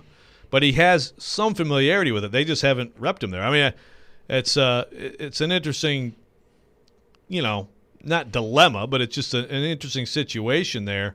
I mean, at this point, based on reps, it's either Chris Jackson or Elijah Molden starting in the slot for this team. And I think ultimately they feel like Molden's going to be their guy. Jackson's got a little bit more experience. He's been solid. But I think they see something really special with Molden. And eventually I think that's going to be his spot. Yeah, and I hear you on – I'm not ready to say like Christian Fulton is ready to come out and be a standout player, but I have been pretty impressed with him just like on a daily basis and even, the reps he's gotten in these preseason games. I mean, I think he looks like – I mean, you look at the entire situation. You had Adoree Jackson hurt last year. Butler was out there and was their best corner, but you obviously had Jonathan Joseph out there. You have a rookie Chris Jackson starting the opener. You have Fulton banged up in and out.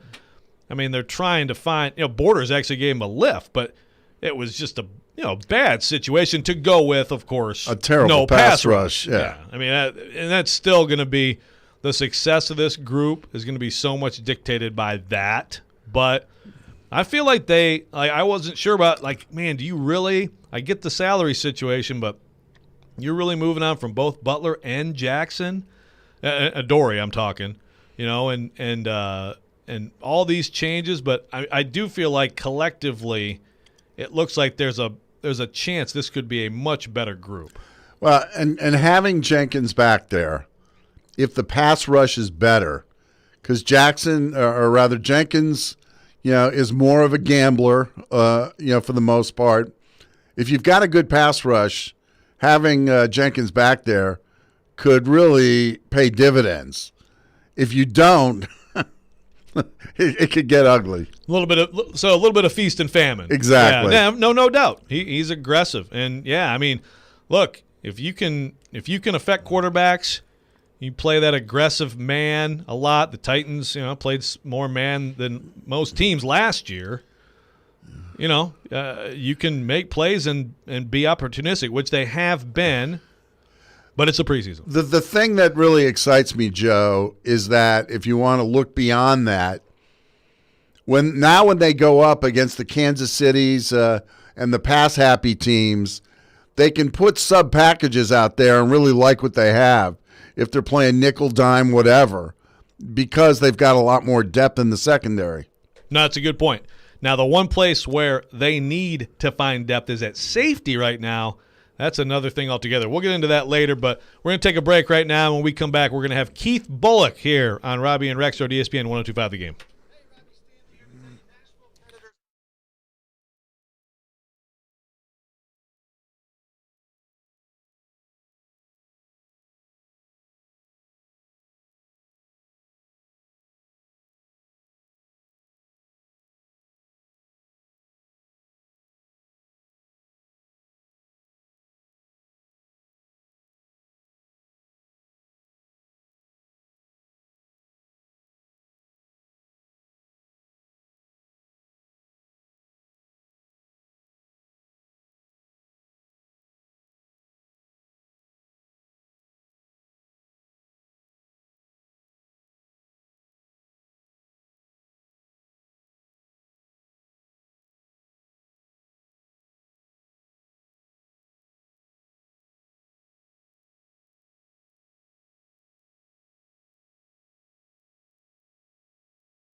This Friday, it's your chance to participate in the Nashville SC Pick to Click, brought to you by Camarena Tequila. If you guess correctly which player scores a goal in the game Saturday, you win a prize pack and a 4-pack of tickets to an upcoming Nashville SC home game. Participate this Friday morning at 9:45. And believe me, the listeners are kicking our butts. What is it? 6, 1, 1, 1, 1. And They all have 6, we all have 1. And Robby was 0. But hey, Robby's in Disney, so he can put all that in the past and come back fresh and win some pick to clicks. Joe Rexrode here with Mark Howard, Robby and Rexrode, ESPN 102.5 The Game, and we are very excited to welcome our next guest, Titans legend Keith Bullock. Keith, how you doing? Hey, Joe. What's up, Mark? How you guys doing? Good. We're doing good. Hey, really appreciate you coming on, Keith, and obviously terribly sad weekend for people who love Floyd Reese and the city of Nashville, the Titans organization. So I just got to ask you, Keith, what did Floyd Reese mean to you? Yeah, it was definitely like super sad. I remember on Saturday where I was, when I saw the news. It was definitely sad. But it was a great person. Obviously it started, from business and me being a draft pick that he drafted, and and he had a personal relationship with my agent. I was close to my agent, so I really got to know Floyd as a person over the years. So anytime you're a great man or a woman leaves this earth, and you really know that person, it's gonna really touch you differently. Yeah, and obviously, Floyd did so much along with building this team and bringing in good football players to play winning football, Keith. But what about that aspect? Just Floyd in the community, Floyd among fans as a representative of this organization. Right, exactly. So, and that's what I mean. That's why I say I started with the person that I knew. But when you talk about the football mind, he was responsible for putting that team together, being the general manager when a team moves from Houston to Memphis to Vanderbilt to finally getting a Delphia Stadium, to be able to put the pieces together and take chances. I mean, in this day and age, you see a lot of GMs get opportunities, but they don't ever do anything because they don't take chances. He knew as a football person that, look, you got to take chances sometimes and spend some money and put people in the building that are good people that can help a young Keith Bullock, or, that can be a pillar to your franchise. And just knowing those things and having the vision to see that, years out is, commendable. Speaking of Keith Bullock, of course, Titans legend, and KB, I remember, the year they drafted you out of Syracuse, you had, slipped a little bit in the first round to 20th. What do you remember about the process? How much did the Titans talk to you, interview you before the draft? There wasn't too much of a process when it came to the Titans. I interviewed with Jim Schwartz, just like I interviewed with, a team that wasn't going to draft me. So I didn't really have the Titans on my radar. I got drafted number 30, and I was expecting to go anywhere from, 10 to 20, so that didn't happen, and it just was what it was after the teams that I had really spoken to and really had courted me didn't select me. What about, just that team that you came into? They were obviously coming off being in the Super Bowl, and everybody remembers, your pick six on Christmas night and Mr. Monday night and all that. But in terms of your association with Floyd, through the years, what comes to mind? Seeing him at practice, obviously, and throughout a season. Well, I just that team that I got onto, they were veterans. They just missed going into overtime with the Super Bowl by 1 yard. So they had a lot riding on that season that I came in 2000, and I definitely know that was the foundation for my NFL career. Having a good career at Syracuse with a great bunch of guys and great coaches, and then coming into a situation where it was a focused group of veterans and great football players with some young talent. It just kind of catapulted and, allowed me to be a leader when it was the years when we were 7-9 or 6-8 or whatever those down seasons were. So that's attributed to that team, that 99 team, that in turn was a 2000 team here in Tennessee. We're speaking, of course, to Titans legend Keith Bullock. KB, what are your thoughts on this Titans team? How much better do you think they got on defense, and what have you seen so far in the preseason? I haven't seen anything in the preseason, to tell you the truth. I guess this week being the third game, maybe the starters will play a little more, but preseason football to me nowadays is, it's just kind of for guys to get jobs. You don't really see the starters out there much at all. So I can't really get into it and assess it. I'm looking forward to see how much better they got. I like the addition of Buddy Dupree and Janoris Jenkins.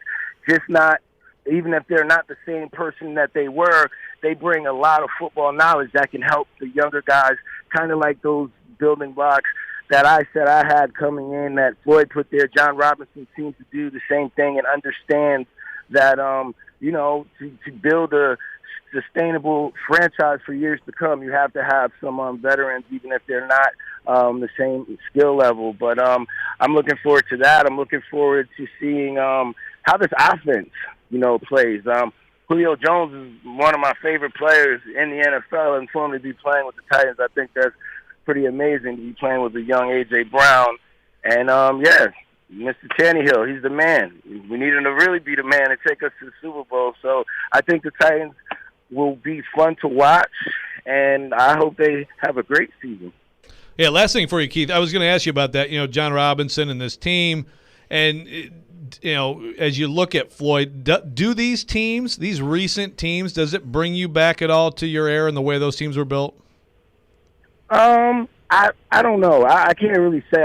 The game is so different now, 21 years later. You know what I'm saying? So I know that John Robinson, coming from New England, had an opportunity to be around Floyd for some time there. So with that being said, I like the way he's thinking. The way John is GMing this team, that definitely reminds me of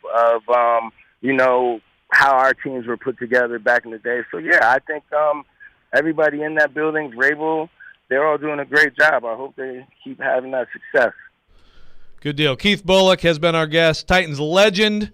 Appreciate you so much coming on, Keith. Thanks a lot for coming on short notice. No doubt. Thanks for having me. All right. Keith Bullock, and we come back on Robby and Rexrode. We'll react to some of what he said, talk a little bit, too, about the kicking situation with the Titans. Here on Robby and Rexrode, ESPN 102.5 The Game.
Welcome back, Robby Rexrode, ESPN 1025 The Game. Joe Rexrode, Mark Howard, Michelle Knezovic, intern Will. And we just had Keith Bullock on. Mark talking some about Floyd Reese and the Titans. I did want to go to our text line driven by WilsonCountyHyundai.com. I'm actually having a lot of conversations with various people on masking and vaccines, which actually I have some very good ones. Some people very supportive of what we said, some not happy, but we're good back and forth. And we certainly have some comments here on Floyd from Ron. Good morning, guys. Want to say rest in peace to Mr. Reese. Condolences to family and friends of this great man, father, uncle, husband, and son. You will be missed. There's quite a few comments on the line about Floyd. Heidi from Dixon, when he stopped doing the show, she thought it was about Jared's takes.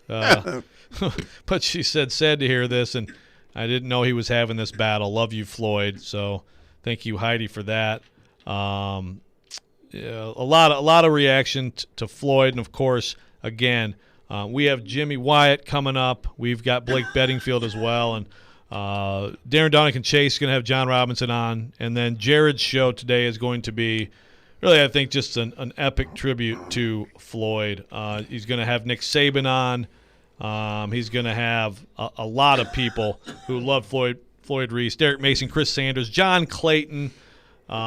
He's got Steve Watterson, Mike Keith. So, you look forward to that here on 102.5 The Game.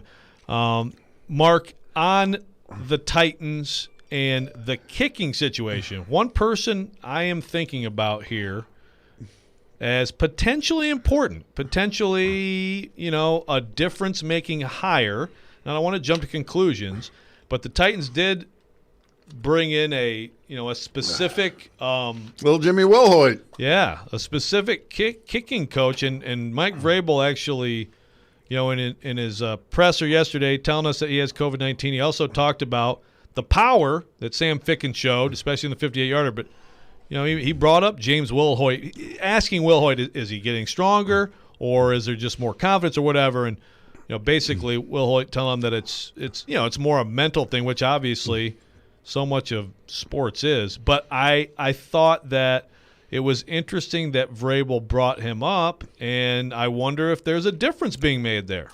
Well, I know James Wilhoit. I know for years he's been an excellent teacher of young kickers. And I'm glad he's getting this opportunity. He's extremely knowledgeable. Obviously, it was a very good kicker in his time at Tennessee.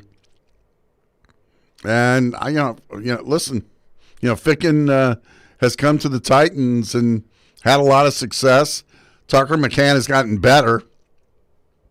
So I don't know if Wilhoit gets complete credit for this, but I got to believe he's had something to do with it. Yeah, I mean, honestly, I think it's even when in general professional athletics, I think we think of these guys in terms of, okay, well, they're basically finished products, right? I mean, they've been in college. You're at this level. Well, you're one of the best in the world at whatever it is you're doing.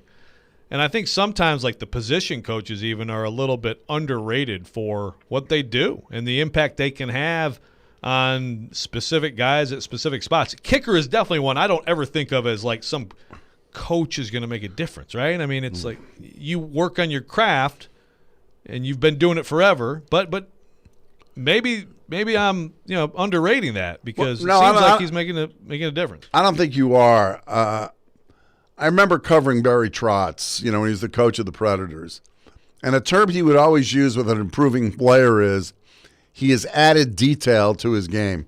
And that's exactly what's happening here.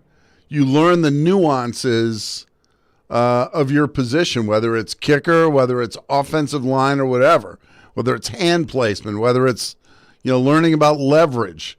Because a lot of times in the college game, you're going off pure athleticism. And you can win with athleticism because most good teams just have better athletes than others. But the teaching aspect cannot be underrated. And Keith Carter, you remember the first year he came to the Titans? We're all sitting here going, the guy's never been a full-time offensive line coach. He's been an assistant line coach and whatever. How good could he be? And I remember Mike Vrabel terming him as a guy who had a passion for offensive line play. Well, after a few years, Keith Carter looks like he's been an inspired hire by Vrabel. And believe me, as a first-year head coach, the easy thing to do was to bring in a veteran guy because you know what he's done. But Vrabel had the guts to sort of go against the grain, think outside the box a little bit, and bring in a guy he recognized something in Carter, and he hired him. And it's turned out to be a pretty good hire. No, that's a great point. The Keith Carter story is a great example of overreaction and also of, look, the coaches who make these, maybe some for better, for worse, but good coaches usually make good decisions on these things. Look, Taylor Lewan a few weeks ago talking about, and I remember going out there and watching offensive line drills. There was a lot of focus on Keith Carter a couple years ago and how poorly that line was playing. And Lewan talked about it with us recently, but you could tell, there was some level of clash there, and Lewan just sort of shrugging off some of that stuff and eventually embraced it. And, they've been better for it. And I think, the receiver position. So Racey McMath, in terms of size, speed, athleticism, he's a guy. You put him out there now. But, and A.J. Brown, throws out the Julio Jones comparison. The difference between those two guys, that Julio Jones is a very detailed,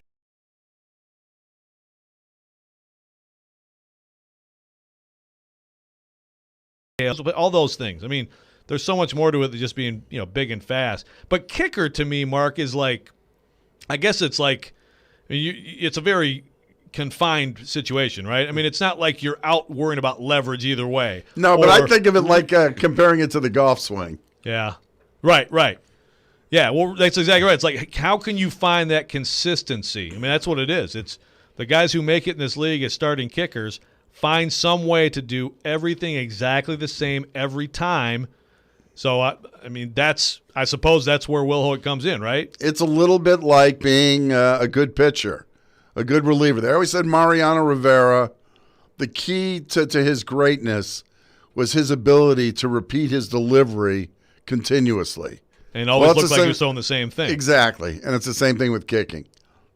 Yeah. So, Sam Ficken right now, look, this is a big week for him. And look, it's a big week for Tucker McCann if he can be in there, if he can come back. That's – and if not, Tucker McCann may just be looking at another year of the Titans stashing him away and investing in him and still thinking that maybe at some point he could be the guy. But – Ficken has come in here and taken advantage. And I will say I've been pretty bullish on the call is going to Gostkowski or, the bat signal. Yeah, exactly. The agreement is happening. And maybe not. I think the Titans would certainly love to have, a young guy to invest in and have that guy as their kicker for a long period. But is Ficken that guy? Can you envision Ficken being that guy? We're not sure yet. Too many times you've seen kickers, that are nails in the preseason. In baseball, they call them 5 o'clock hitters. Guys who look great in batting practice, but once the real stuff starts, not so much. So I don't know yet. I don't. And you always liken a bad kicking game to having a bad bullpen in baseball. You don't want that to happen because of how it bleeds over in the way that you coach or manage a particular game. So, Ficken so far, so very good.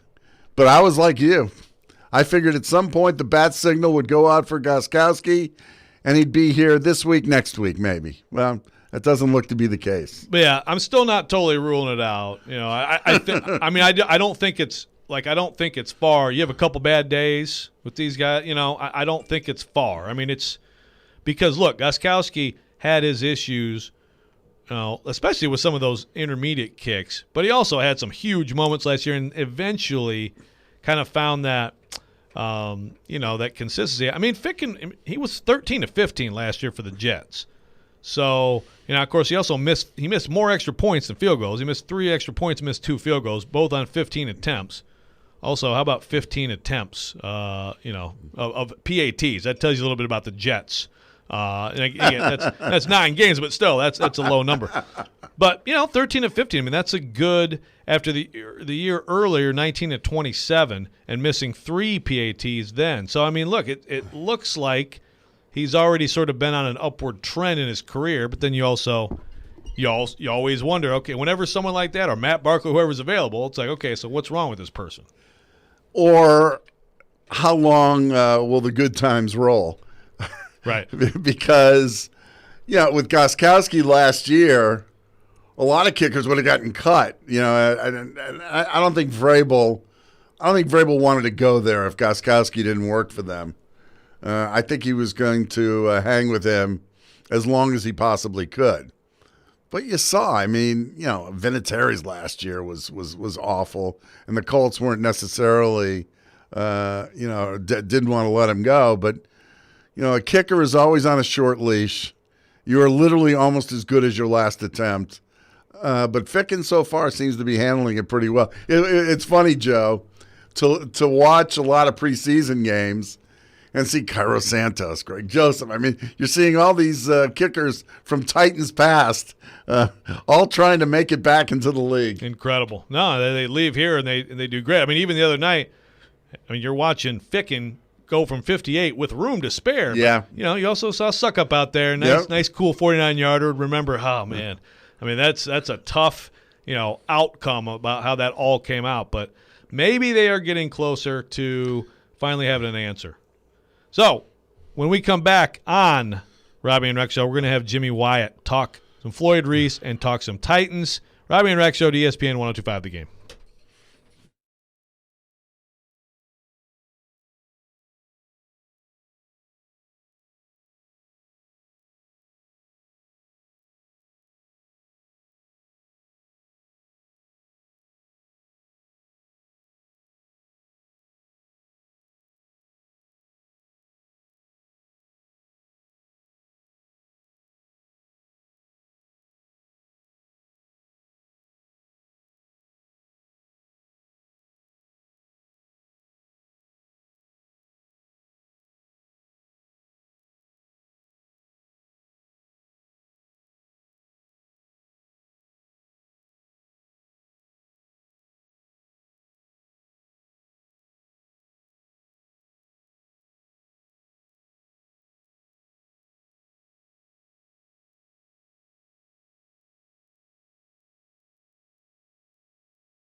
Welcome back, Robby and Rexrode, fourth hour. Joe Rexrode, Mark Howard, Michelle Knezovic, intern Will here, and doing a lot of remembering Floyd Reese today, talking some Titans football, and to do both, we're very happy to welcome in Jim Wyatt, TitansOnline.com, absolute legend in the city and a guy who's covered this team every step of the way.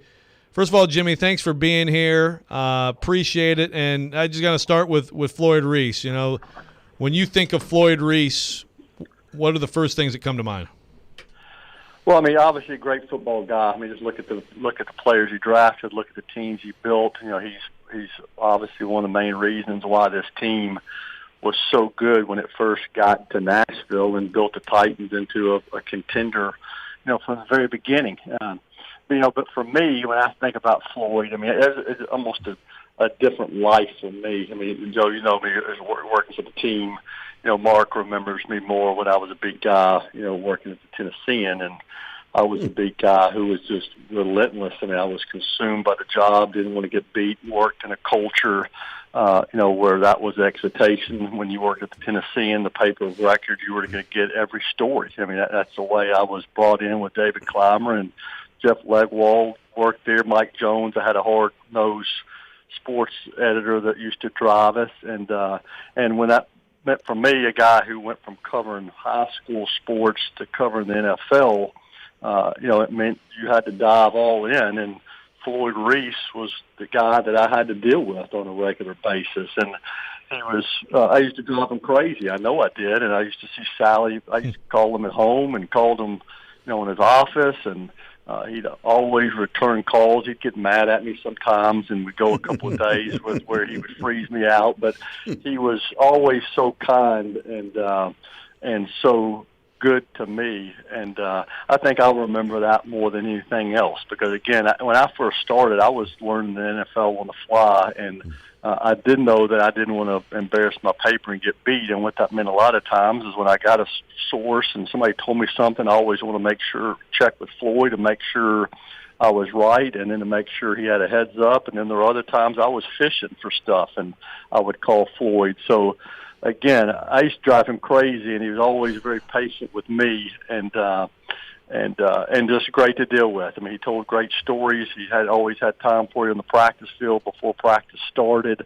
He would tell you about players and you know, and give you background on who's doing good, you know, who needs to step it up, and he was just always like that until the time he left here. And then when I'd see him, you know, after his days here, he's always so kind. So I remember that as much as more than the football part of it, just how well he treated me.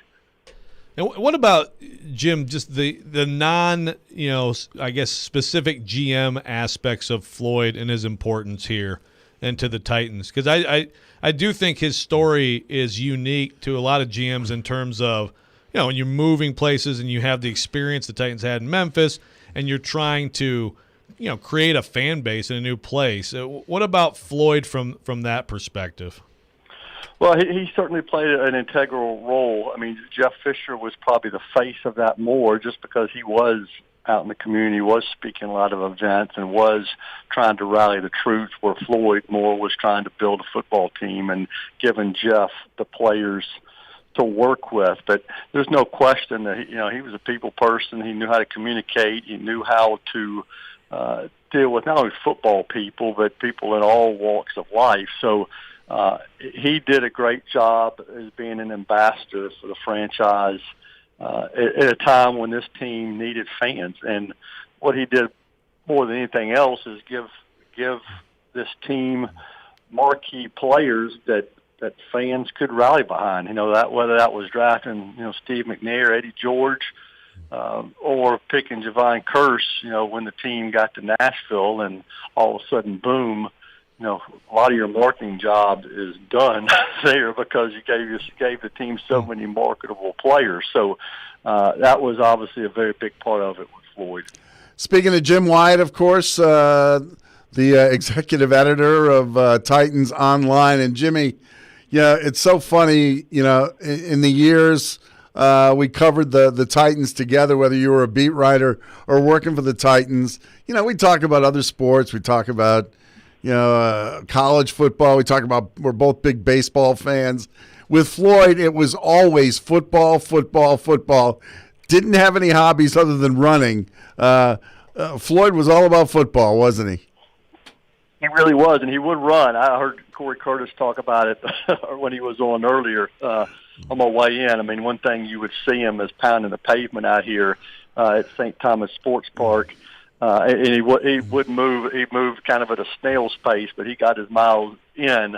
And then I would see. I live out in the Brentwood area. I used to see him at Crockett Park, and he was a committed runner. I think I saw him last summer with Sally on those trails, and so he loved staying active and loved the running part of it. But it was all football, and and I remember before practices. I mean, he would be out there early holding a cup of coffee. I saw him on some of the newscasts last night, drinking out of a cup of coffee. They still serve those cups. They've still got those same cups, I think, now that they used back then. But he used to, stand out there and you could chat with them for 20, 30 minutes before practice started, and he would tell stories about guys who were performing well and maybe guys, who are battling, what this guy needs to do, to improve, where this guy is excelling.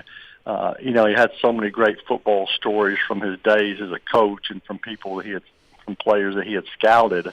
And I think he did such a good job at assembling a scouting staff as well. And that's what made, this team so strong in the draft, is that he knew how to get good people around him, and I think that was because people liked Floyd so much and they wanted to be with him. So, but he loved ball. There's no question about it.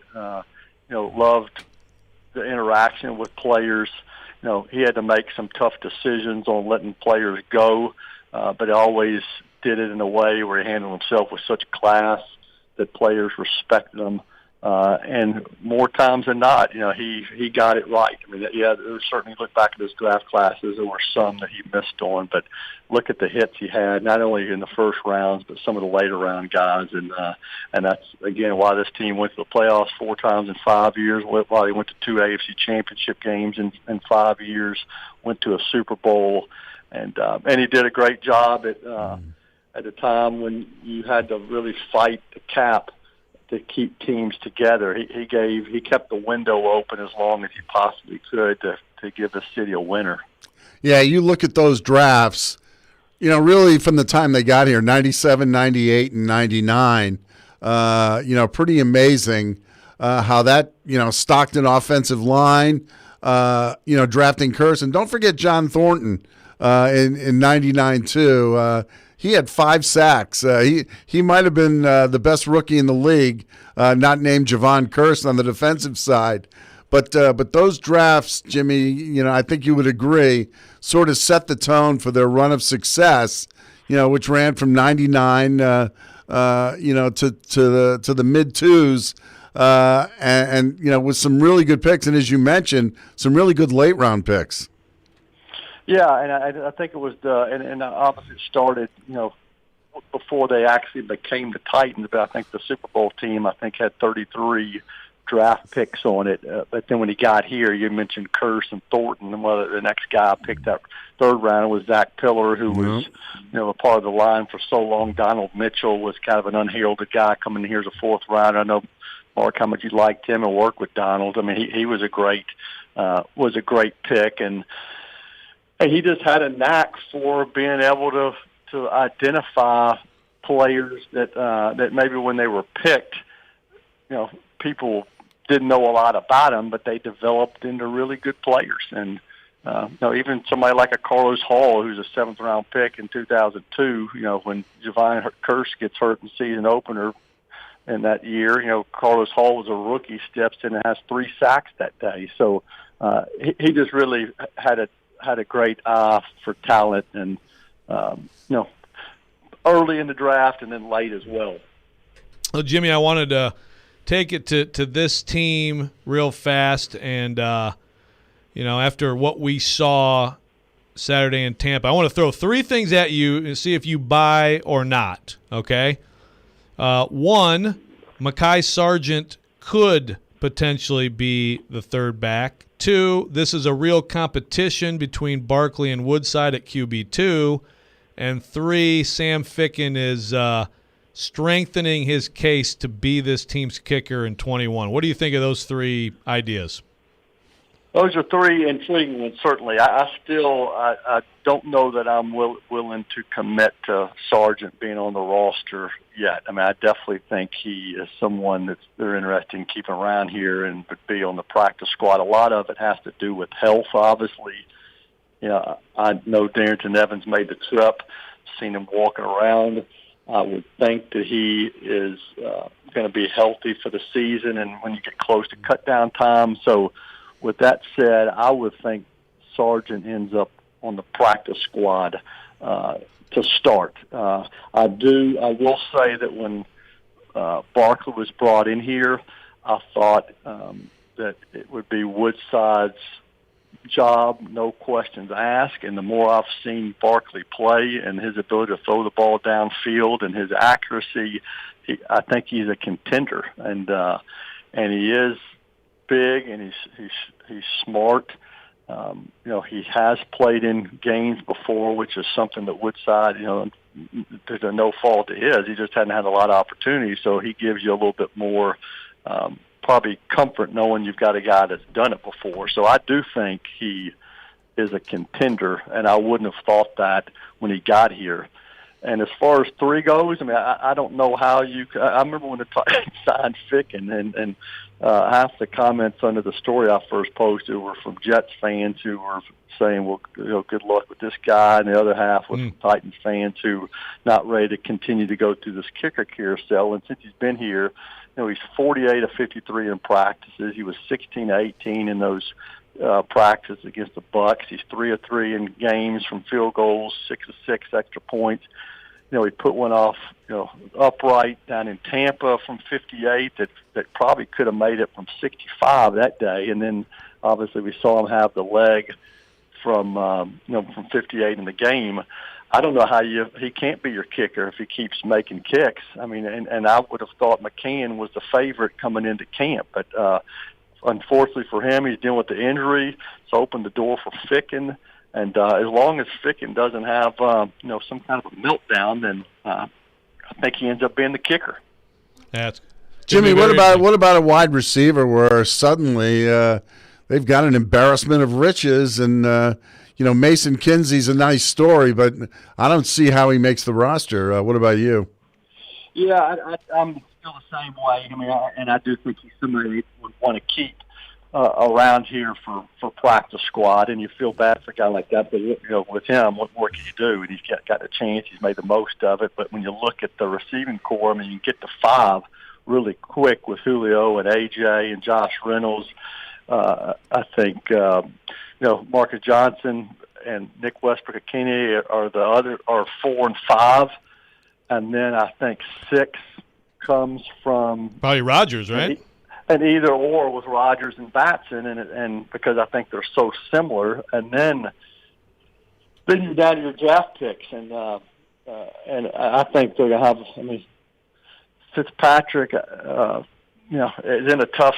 I mean, they're in a tough spot with him because they move up to get him at 4th. He's obviously underperformed. He's been outperformed by Kinsey and some other guys. But do you try to give him more time? I think that because he was a 4th-round pick and because so many people had probably a draft grade on him, if you try to get him through, he's probably going to get claimed. So you got to start factoring in some of that stuff. You know, and that applies for probably Rodgers and Batson too. You got to start thinking about a lot of other things when you get to 6 or 7. Who can you get through waivers? Who can you cut and bring back? And then you got to look at the you know, the guaranteed salary that if a guy is on the roster for week 1 with a certain amount of experience, and you got to pay him for the whole year. So there are a lot of things that come into play aside from performance when you get down to final cuts, and those are some things that are also in the back of my mind as we deal with some of these guys. Yeah, it's going to be fascinating. That room alone is going to be fascinating. Jimmy, thanks so much for coming on. We really appreciate it as always, and see you out there today. Okay, sounds good. You have a good day. All right. Jim Wyatt, TitansOnline.com.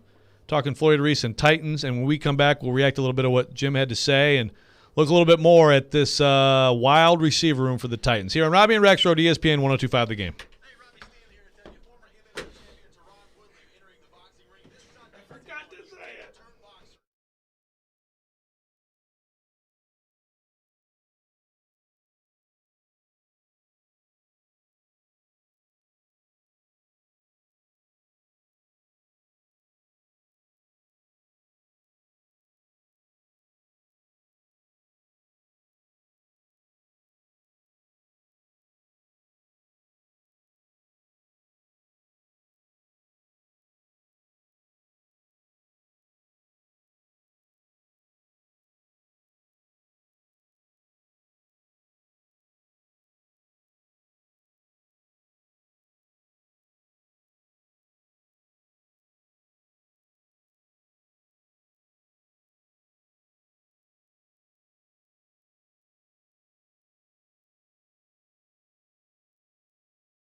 Welcome back, Robby and Rexrode, ESPN 102.5 The Game. Joe Rexrode, Mark Hauer, Michelle Knezovic, intern Will. Talking Titans, coming off a conversation there with Jim Wyatt, and I think Jim is not quite where I am with Sargent. I feel like I'm a little more bullish on Sargent. You're on a Mekhi Sargent island. A little bit of a Mekhi Sargent island. Again, I'm not saying he makes the roster. I think the most likely outcome, because I got to do a 53 for the Athletic tomorrow, and I don't think I'm going to have him on it. I don't know. I go back and forth. But I think the most likely outcome is that he's on the practice squad. I think he's more of a threat than Jeremy McNichols. I think he gives you, in a pinch, if you need someone else to carry the ball. And I think that's really, when would that happen? If Darrington Evans is hurt, right? I think he gives you more upside there, but I understand the trust level and pass protection for Jeremy McNichols and why that's so important. And he probably has the edge because of that. Well, we keep going to receiver, and the reason is not only the depth situation there. I don't think they expected Marcus Johnson and Chester Rogers maybe to be as good as they've been. But the other aspect to this is really not seeing Racey McMath at all. And usually that's a prelude to cutting him early and bringing him back on the practice squad because of the depth situation. You know, I could see them maybe going to 6 receivers. That seems, to be maybe the most reasonable. But I do not see them keeping 7. And if they keep 6, there's no way McMath makes the team.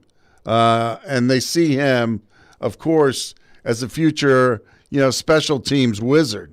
But beyond that, I don't know how you feel, Joe, but Nick Westbrook-Ikhine, seems to be maybe the 6th receiver. I don't see Batson making the team either. Mason Kinsey's a great story, but again, and then what do you do with Fitzpatrick? Well, Fitzpatrick to me is 7.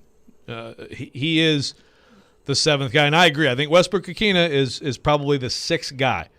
And I think, Westbrook-Ikhine, kind of like Racey McMath, a lot of his role will be special teams.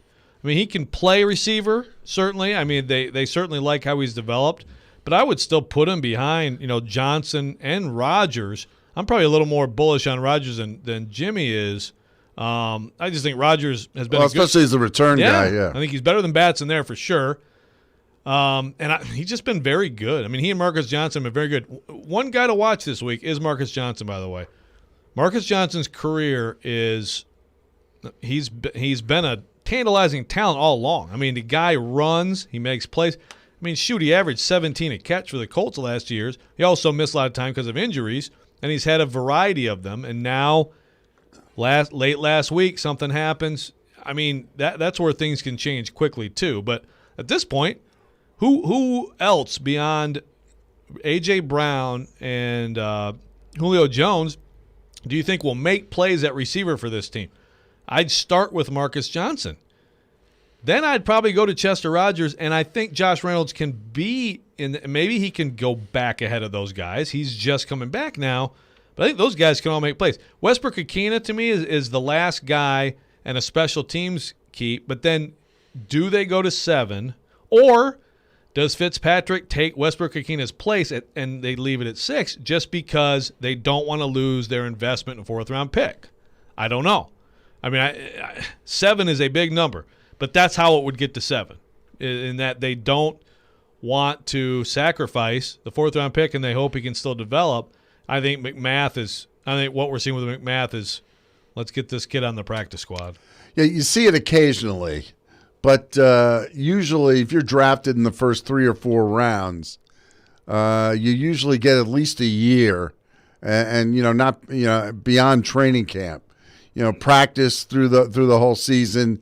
Even if you don't dress on Sunday, they want to see if there's some improvement there, by working hard in practice during the year. But Westbrook might not even get that opportunity, although, he could come back as a practice squad guy. And remember, you claim these guys on waivers, you got to have them on your roster for 3 weeks at least.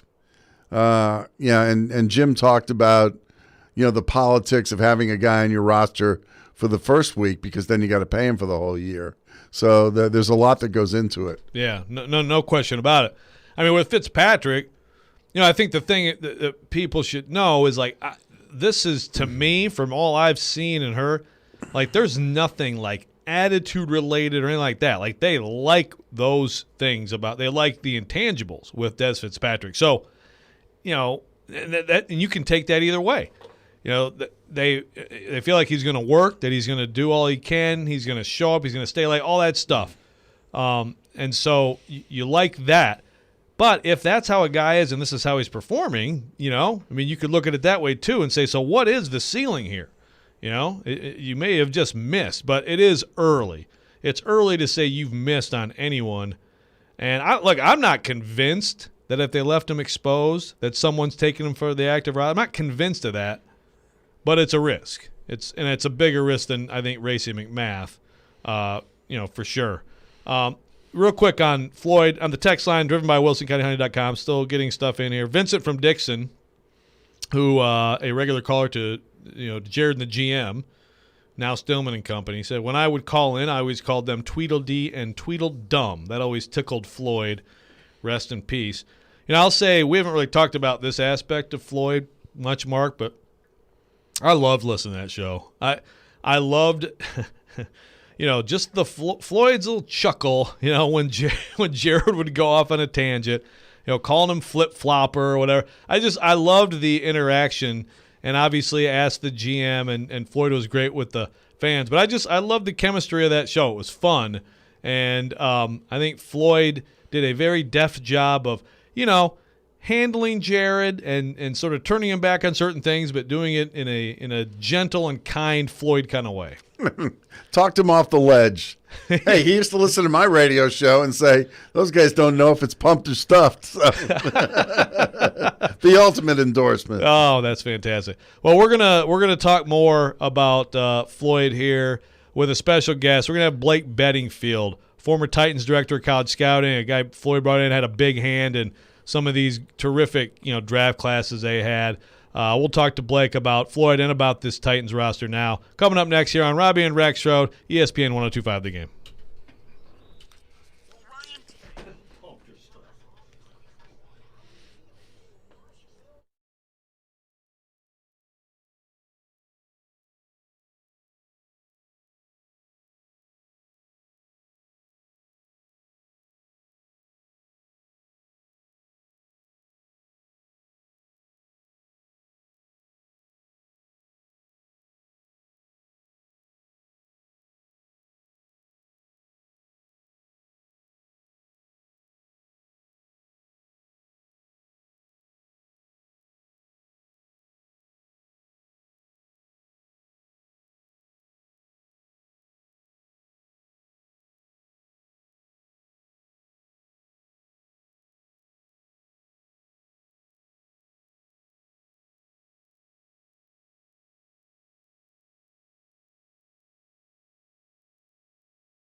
Welcome back, Robby Rexrode. ESPN 105 The Game. Joe Rexrode, Mark Howard, Michelle Knezovic, intern Will. Robby is in Orlando, Florida right now, enjoying some Mickey Mouse. And we are very excited to welcome our next guest, former Titans director of college scouting, a guy who had a big hand in some fantastic Titans teams, and a guy who knows Floyd Reese very well, knew Floyd Reese very well. Blake Bedingfield. Blake, thanks for coming on the show. How are you doing?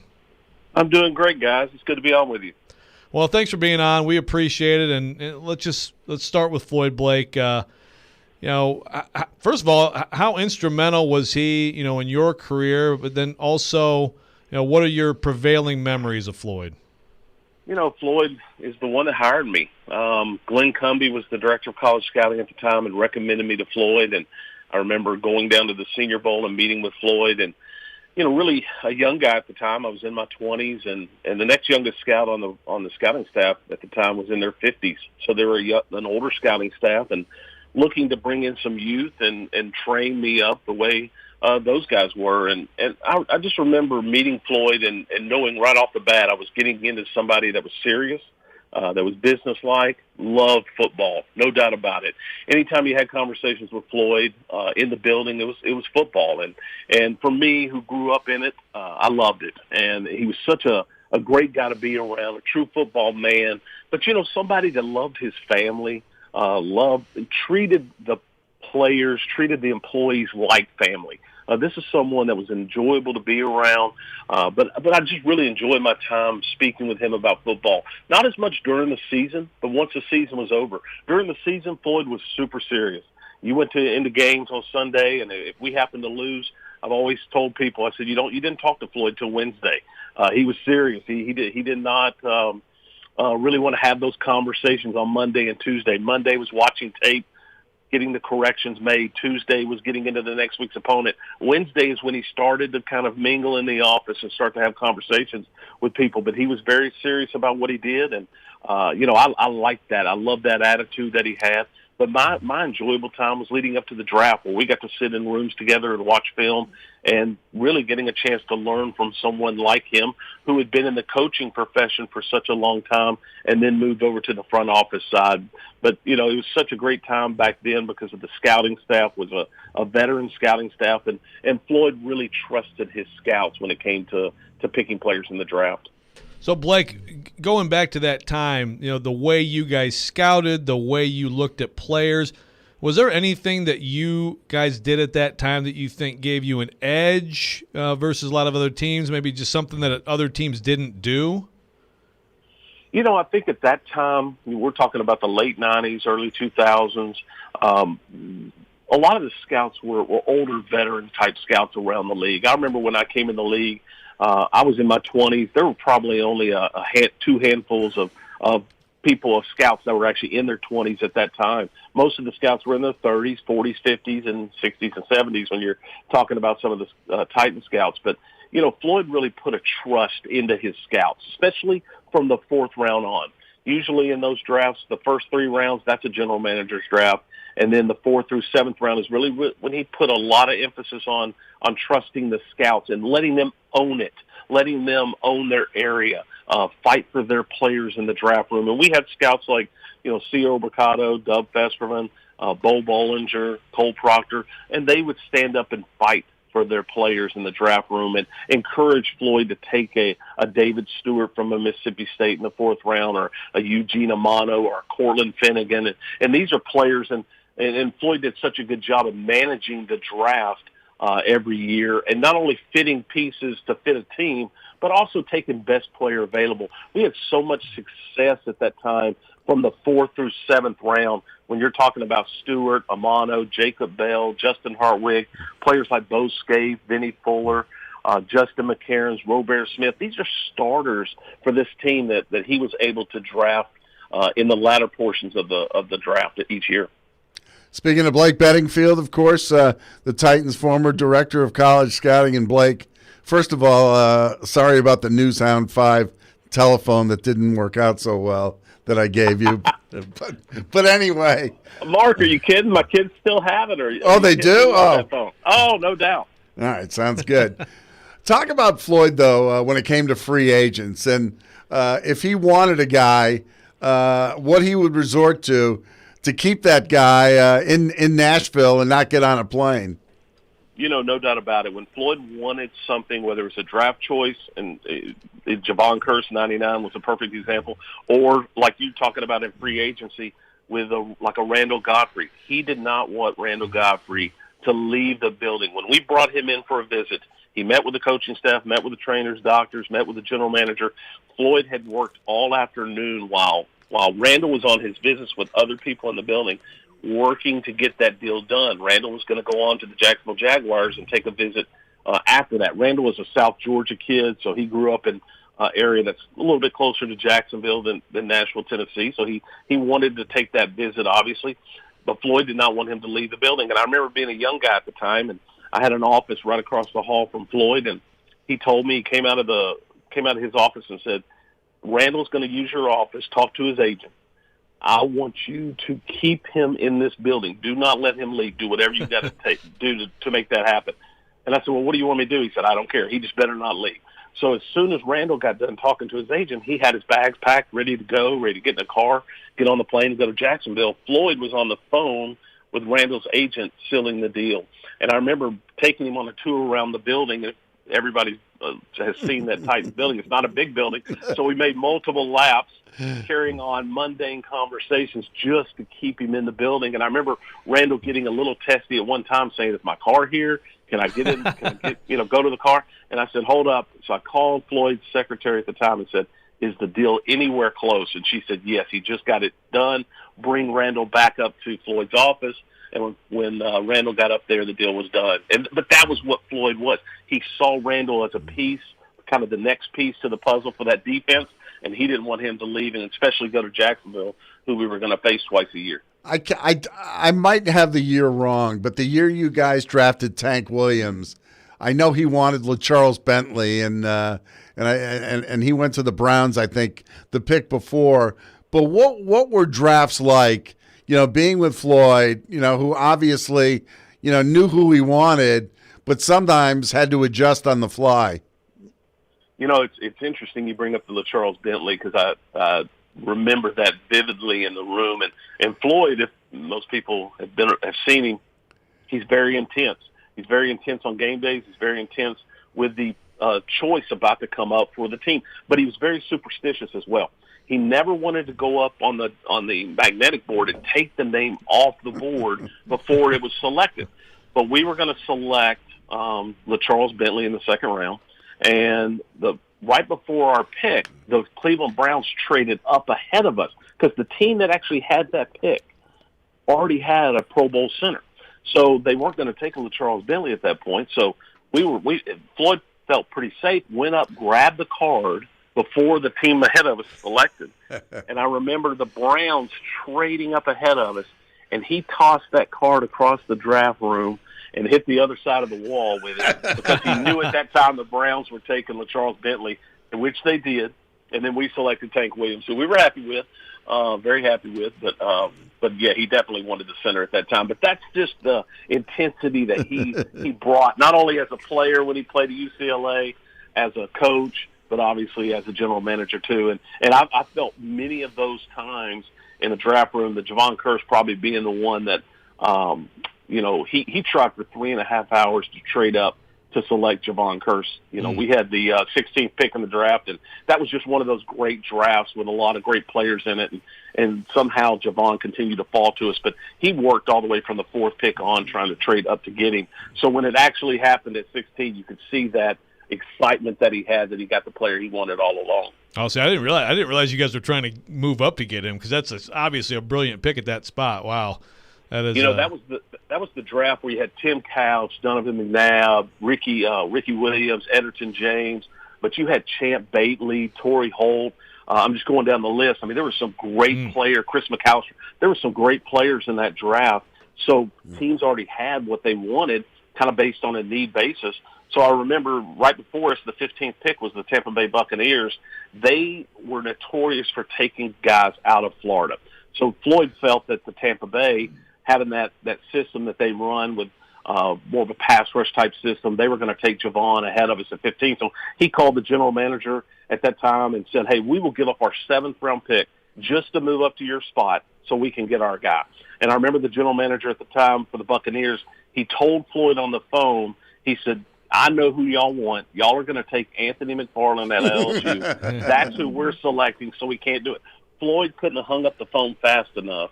And he hung up the phone and told the whole room, he said, can you believe it? That guy, Javon Curse, is going to fall to us at 16. And he was so excited. It was fun to watch. Oh, that's a heck of a story. Blake, I did want to get your quick thoughts just on this this Titans team. I know there's not a ton on display in these preseason games, although quite a few defensive regulars are getting some action. But what's your big picture view of this roster, this team, as we move closer to the season?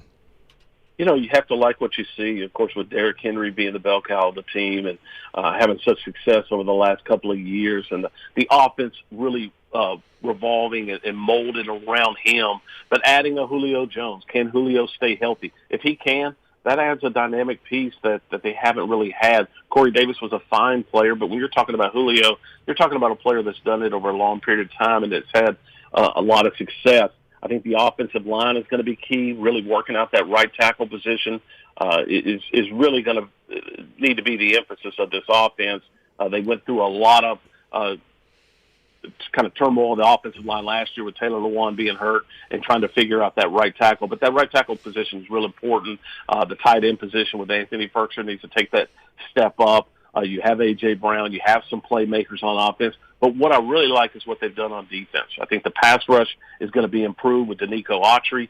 You hate to lose a Daquan Jones, who's really an outstanding player for them, played a lot of snaps, really good rundown defender. But Danico adds a lot of pass rush along with Bud Dupree and what you've seen out of Rashad Weaver a little bit in snippets of the first 2 games. You see a player that's going to be able to add some depth to that outside linebacker position along with John Simon. So, and I think on defense you have to really look at the cornerback position. They put a lot of money into it and a lot of draft choices. Those players have to come up and play well for them to have a really good season. But with the other teams in that division, when you look at Jacksonville, they're rebuilding. Houston's in shambles, and the Colts, if they can get their quarterback back, will be the one team that's going to compete with them for the division title. But right now the Titans look like they have a strong team.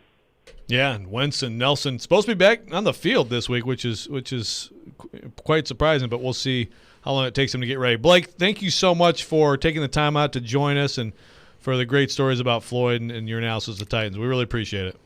You bet. Thanks for having me on. Always talking about Floyd. Those are great memories, and I feel for his family, Miss Sally and his son Sean and the grandkids. They're just a wonderful group, and we're really going to miss Floyd in Nashville, and I know I'm going to miss him. Thanks, Blake. Appreciate it, Blake. Blake Bedingfield. Thank you, yes. Former Titans Director of College Scouting, and we will be back to wrap things up here on Robby and Rexrode, ESPN 102.5 The Game.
Welcome back. Final segment. Robby and Rexrode here on ESPN 102.5 The Game. Joe Rexrode, Mark Hart, Michelle Knezovic, intern Will. This has gone by fast, Mark, and a lot of good conversation, a lot of bittersweet conversation too. Talking about Floyd Reese, I want to remind people to stay tuned here. John Robinson will be on Darren Donick and Chase today. I believe that's at 12:20. And, Jared's going to have an all-Floyd show, and I'm really looking forward to it. He's going to have Nick Saban on, Derek Mason, Chris Sanders, John Clayton. He's got Mike Keith coming on, Steve Watterson, of course. And you know Steve very well. I mean, Steve Watterson, I think one of the closest friends of Floyd Reese over the years for sure, and a guy who was a big part of all the success here. As well. So many people who obviously cared a lot about Floyd. Floyd made an impact on a lot of people, including these last few years, doing radio and doing it with Jared. And obviously we're all going to miss him a ton. Floyd had a great sense of humor, and he often referred to Watterson, as his surrogate brother. And Heidi Westerman, who was hired as Floyd's assistant, upon her hiring, he told her, he said, "You only have one rule. Stay away from that guy." And he's talking about Watterson. And, of course, that didn't happen. Steve divorced his first wife and married Heidi. And Floyd gave the toast at their wedding and said, "Only in Tennessee could my daughter marry my brother." Yeah. Because he considered Heidi the daughter he never had. And that got a huge laugh. Yeah, that was and I the first time I had heard that story was reading Paul Kaharski's piece at paulkaharski.com the other day, which also had a lot of other great stories. Blake told us some of that too. I mean, the trying to keep the linebacker in the building stuff, but that's I had no idea that that I assume that was just common knowledge that the Titans were trying desperately to move up. I didn't realize that. The night they got Javon Kearse story, I'd heard that story through the years. I'd also heard, with Floyd when it came to free agency, if that player that he really wanted, came into town, he would not let that player leave town until he tried to sign him. And that happened, with more than Randall Godfrey.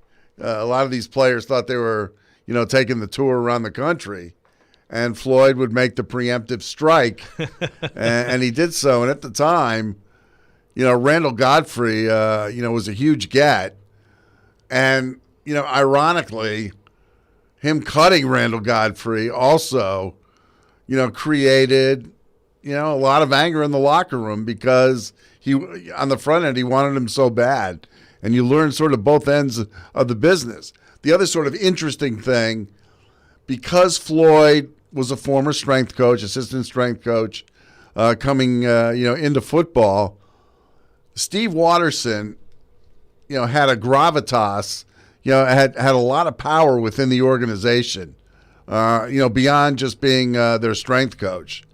He had a lot to say, and really amazing. Probably had as much power or more power than any strength coach you could think of in the NFL. Yeah. And by the way, I was wrong on John Robinson. That's actually at 10:20. So real early here in the show, we'll have John Robinson. And of course, John Robinson.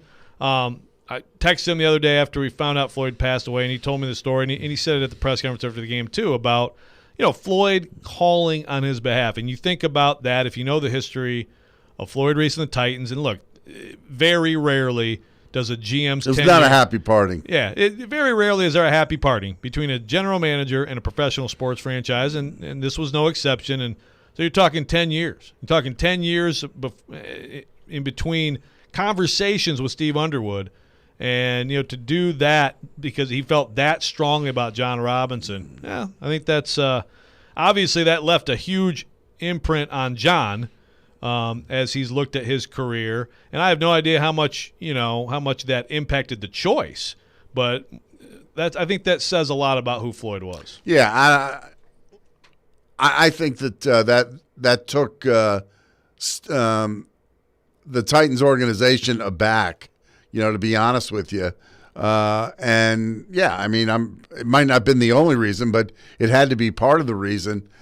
Steve Underwood essentially fired Floyd, and he said, our last conversation had not been that pleasant. So for Floyd to call and on behalf of John Robinson really said something about Floyd and also said something about John. The great thing about Floyd, no matter where you listen, but especially here, we all got to know Floyd pretty well and covered him, throughout his tenure with the Titans, and that was the one great thing about Floyd. I mean, he went out of his way to foster relationships with the media, as Jim Wyatt and Paul, I know, talked about. It wasn't always hunky dory. He got angry with them sometimes and iced them out, but it didn't last long. He didn't hold grudges, with those in the media.